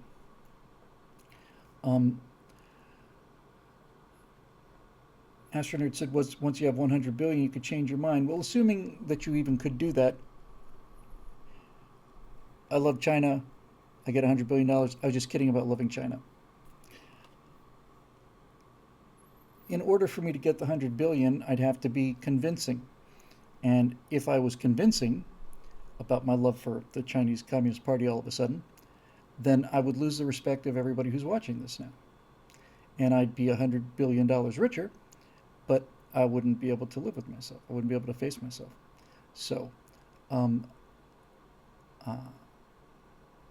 there is no amount of money that could buy me. Now, don't get me wrong. There are plenty amounts of money to get me to do things that I either am in favor of, which I end up doing anyway, or things that I'm more or less agnostic about. You know, I drive a Camaro. If somebody paid me $1 million to do an ad for a Ford Mustang, I'd do it. I don't like the Mustang compared to the Camaro, but I'd do it. It's not going to cause any damage. And the answer to that is no. And the second thing I've thought about is, which is certainly much more likely to happen, and that is, is there enough social pressure to get me to apologize for something that I knew I was not wrong about? And I genuinely believe the answer to that is no as well. These are the things I do in my spare time. I just think about these things in the shower. I think about them before I go to bed. I think about them driving to work. Is there enough pressure that could be put on me to make me apologize for something that I said that I knew was true? And no, there is no amount of social pressure. People throw bricks through my windows, we'll move somewhere else. I've been through this. I had the pleasant experience of seeing my name as a scientific racist on the cover, on the electronic version of the Los Angeles Times, among a number of other newspapers of national note, and that was the most distraught I have ever been by a wide margin. I've never been that miserable before or since. But I got through that, and even then I had people telling me, "Well, congratulations, man. You know, you made the big time." So, you know, simulation, the whole idea of simulation is to expose you to something that may happen to you, and so that it's not a surprise, so that you know what to do when you have to do it. Training is like this too. Training is a form of simulation. Flight training in a real airplane is essentially flight simulation. When the instructor comes back on the power and says, "Oops, looks like you just lost an engine," that's a simulation of a power failure. And the reason we do that is so that we can be prepared in the unlikely event that this ever happens, or in the unlikely event of a water landing, or in the unlikely event that the cabin may lose pressure. But if those unlikely events happen, it's good to know what to do. And this is why I think about these things. I run them as simulations so that if this ever comes to me, I'll know what to do. I went through a period in my life at the beginning of this process, 2006 or 7 or something. I had seen when I was a kid in driver's ed in high school. The very idea of it now is just shocking to me. But when I was in high school in driver's education, they showed us a number of 16 millimeter films which were generically known as Hamburger on the Highway. And they showed us, prior to us going to get our driver's permits, actual accident scenes of absolutely uncensored red smears. Matt Harris said red asphalt. I'm trying to remember another one. I almost remember the name of one of them. Mechanized Death, I think, was one of them. And the purpose of these films was to scare kids into driving safely. And I don't know if it scared me into driving safely, but I do know this: of all of the people in that class, I was the only one who got sick enough to have to leave the room, and I was embarrassed about that. And came a time in the late aughties, 2008, 9, something like that, when I realized that this is a problem. And so I did something that is extremely unusual and very Bill, and you can think of it whatever you want. You can find it revolting, or you can whatever. But basically, I realized there could come a time when I cannot afford to be incapacitated by seeing horrible things. So I went to the internet and I saw a lot of horrible things. I mean, a lot of horrible things. I have seen soldiers have their heads sawed off with a knife. Uncensored video. I've seen countless videos of people being necklaced, of thieves having a tire put around them and then soaked with gasoline and burning to death. I've seen people beaten to death in the streets. I've seen a lot of video and film of airplane crash survivors. Yeah, friggin' Chechnya. That's where I saw it. Lazario. That's where I saw it. Saw it in Chechnya. I've seen all of it. And yeah, women stoned. I've seen women stoned to death. Not the kind of culture you want to live in. And I did that to desensitize myself, not to the violence, but desensitize myself to the physical reaction to the violence. And I guess to some degree to the violence. Because I think about these things, because I like to train for the rest of my life. I like to train. I like to be ready for things. And I realized that no, this is a real potentially life-threatening weakness on your part. You cannot. There very likely could come a time when you are going to need to be able to keep your act together when there are scenes of carnage. Almost certainly in a case of a car accident or whatever. But I realized I can't be squeamish about this, so I started watching these things, and the first ones made me sick. And surely enough, you can get desensitized to this, and I don't think that's good. I don't think, needless to say, I don't think children should be seeing this, and I don't think it's for general consumption. I think it belongs where it belongs, which is in very dark and very hard to find corners of the internet, but if you know where to look or if you're persistent, you'll find it. And I wanted to be prepared for it, and so that's why I did it.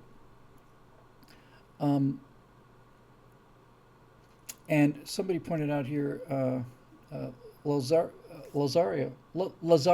who's becoming a real champion here tonight. It's all painful, but it's important to appreciate the society we have, broken or not. Amen. Amen.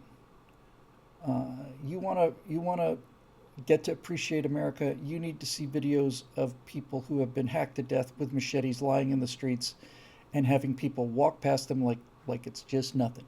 Just nothing. Like somebody left an old tarp on the side of the road.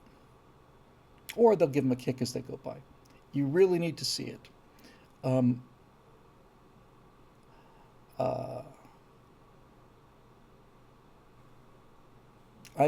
don't, I suppose some people could say that's very morbid. I didn't do it for morbid reasons. But I also do think that we are too isolated from reality, and that if you showed that question, if you showed some of those videos especially back when we were dealing with Islam, if you showed some of those videos to people who are saying, "Oh, you're Islamophobic," I'd say, I'm this, you know." And somebody pointed out in the comment section, if you want to cure people of communism, you just show them the movie called The Checklist, which is for strong stomachs. Yeah, Daniel Pearl, all of that. And people like me, sheepdog type people, need to see this stuff. We need to know what the reality of the world is. You you you need to know what happens to women who have been raped essentially, and then accused of infidelity. You need to see somebody stoned to death because they put them in white sheets and they bury them up to their waist, so they look like little sails. And then the reason they put them in absolutely whitest possible sheets is because the blood shows up better that way. And you just see these stones hitting, and you see somebody trying to defend themselves, and then these red stains start to spread, and then, okay, that's the reality outside of Disneyland that's made possible by the people that defend this country. Um, uh, yeah, the Checklist, full frontal nudity. And the reason there's full frontal male and female nudity is because the Cheka in the basement of the Lubyanka are killing hundreds of people a day, and they're just stringing them up just like sacks of barley and loading them into a truck, and they don't pull the punch. And they started off with the scene of that, and I thought, wow, that's powerful. But the genius of the Chekist was that they kept coming back to it because it didn't stop after the first act. It just went on and on and on and on and on. So there you go.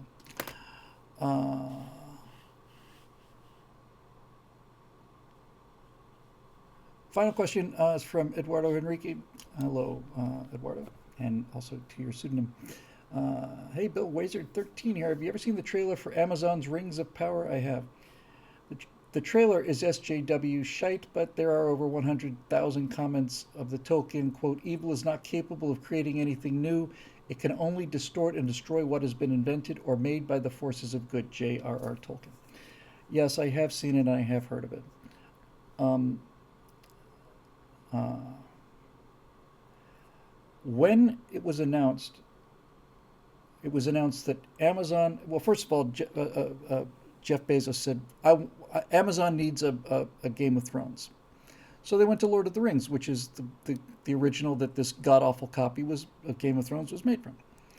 And I thought we were going to get the Lord of the Rings remade. And if there's ever a movie that does not ever need to be remade ever again, it's the Lord of the Rings trilogy. There's nothing you can do to improve upon that at all. Nothing. Because they use practical sets, practical actors, and you just can't improve on it. It's as good as it gets. You will never make that movie better. You'll just make it worse. And that's what I thought was happening. I thought they were going to remake Lord of the Rings, but that's not what they're doing. They're actually doing something that's much more alarming to me, and that is they are telling a story that I think should have been told the right way, which is called the Silmarillion, which is what Tolkien wrote after Lord of the Rings, and it's the whole backstory, thousands of years before the Lord of the Rings. Because in the Lord of the Rings, they say it was the third age. Well, there was also a second age and a first age. And all of that stuff, I've read, all of it.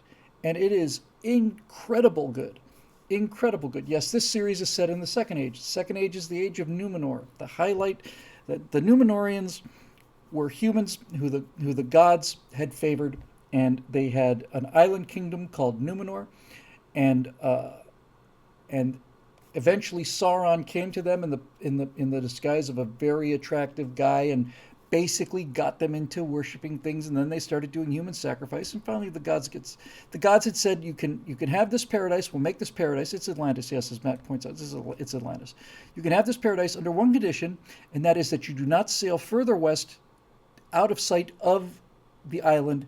You can go east back to Middle Earth all you want to, because Numenor existed out in between Middle Earth, Numenor, and then the realm of the elves and the gods. And they said, this is yours so long as you don't come sailing towards the island of the immortals. And guess what? They did. Valinor, yeah. And so it's the story of the garden, right? It's like you get to live in this paradise and never die and never be sick and never get hungry. Just you don't. There's just one thing I'm asking, one thing only, and that's you don't get to touch that tree. So let's go touch the tree. It's human nature. And then the island is destroyed, and a few people can see it coming because they believe, because they took the gods at their word, and they prepared some boats, and it was Elendil, who's the father of Isildur. A couple of these Numenorians escape in boats, just a handful, and they sail to Middle Earth, and they become the foundation of Gondor, as well as the Northern Kingdom, uh, and so on. So the first age story is correct. It was corrected in the comment section for me. That's right. It's not about the first age. The Silmarillion is the story of the elves, and the elves going to war against one of the gods, which didn't turn out very well for the elves. Um, Seven boats, seven stones, and one white tree. Yeah. So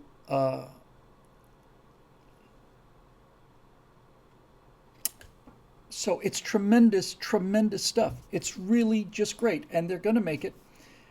And they're going to make it. Well, I already know what they're doing. They are they are turning Galadriel, who's essentially a minor character in this story, really not even in the story at all. She's in the first stage story, and she's in armor, and she's no longer a queen. She's a kick-ass warrior with a sword. Okay, and we might as well go there. So they have black hobbits, and they have black elves and all the rest of it. And I was thinking about this because uh, first saw this kind of thing in Star Trek Voyager, where you had a black Vulcan, and and I have a problem with that. And the reason I have a problem with that is because Vulcans aren't black or white; they're green. And furthermore, and furthermore, if this whole social justice woke thing wasn't driven by such actual racists, if I was writing Discovery, not Discovery, uh, Voyager, what I would have done is this: I would have cast white actors, or at least Caucasian-looking actors, as the Vulcans, because the Vulcans are essentially green and the Andorians are blue and all the rest of it. And what I would have done is I would have made it a point of wonder, a point of absolute wonder and astonishment and marvel that humans came in different shades. I would make that absolutely like this is one of the most astonishing things about your species. Absolutely astonishing. Is that no two of you are the exact same color. All of us are blue, or all of us are green, or all of us are, hairy space apes, or whatever the case may be. But humans, you're all different colors. That's amazing. That's what I would have done. And that would have been great. So what it is the inability of people of no talent to leave something alone that's better than they could ever do. Uh, Tolkien said, I wrote these things to give a mythological background to England, a non Christian background, because Christ came from the Middle East. I wanted a mythology for England. And people in English times, prior to the very, very present, are white people. It's a white person's mythology. And I don't have any problem with that. And I do have a problem with I have the same problem with casting black elves as I would casting white or Asian guys in Black Panther. We're just part of the tribe. What? Yeah, that red-haired guy over there with the freckles, pale guy. Yeah, he's a member of the tribe too, just like everybody else. In Africa. Yeah, yeah, all kinds of different colored people in Africa. Okay, um, it's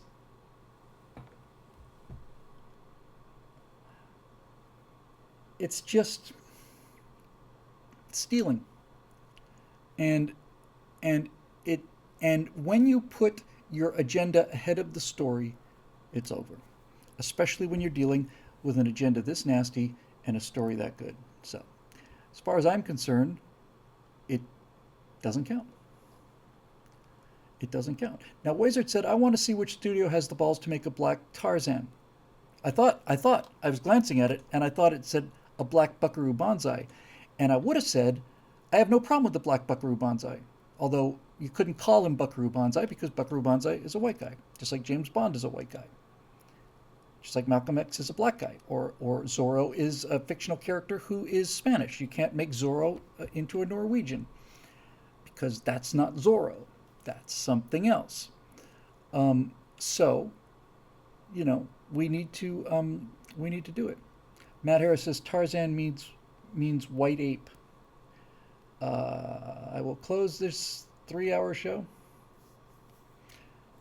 And we didn't even get to the Facebook questions. I will close this 3-hour show with another one of those interesting things. I might have mentioned this not too long ago, but I just thought it was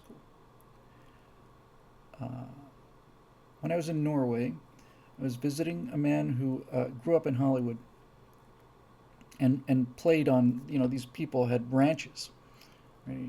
If you were a rich actor in the 30s, you know, 40s, you could buy an awful lot of land in LA, and he would just go over there and play. And he would play, and one of the people whose yard he used to play on was Errol Flynn. So he knew an awful lot about old Hollywood.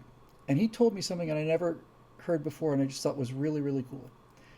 He told me where the term for the Lone Ranger that Tonto uses comes from. Kimosabe. Yes, Kimosabe. It's always spelled Kimosabe. And it's like, what does that mean? I guess it's just his Indian nickname. I guess he just invented it. It sounds Indian.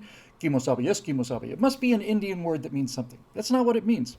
That's not where it came from. Kimosabe. This is how it was written. Who is the masked man? In Spanish, the answer to that is quien no sabe.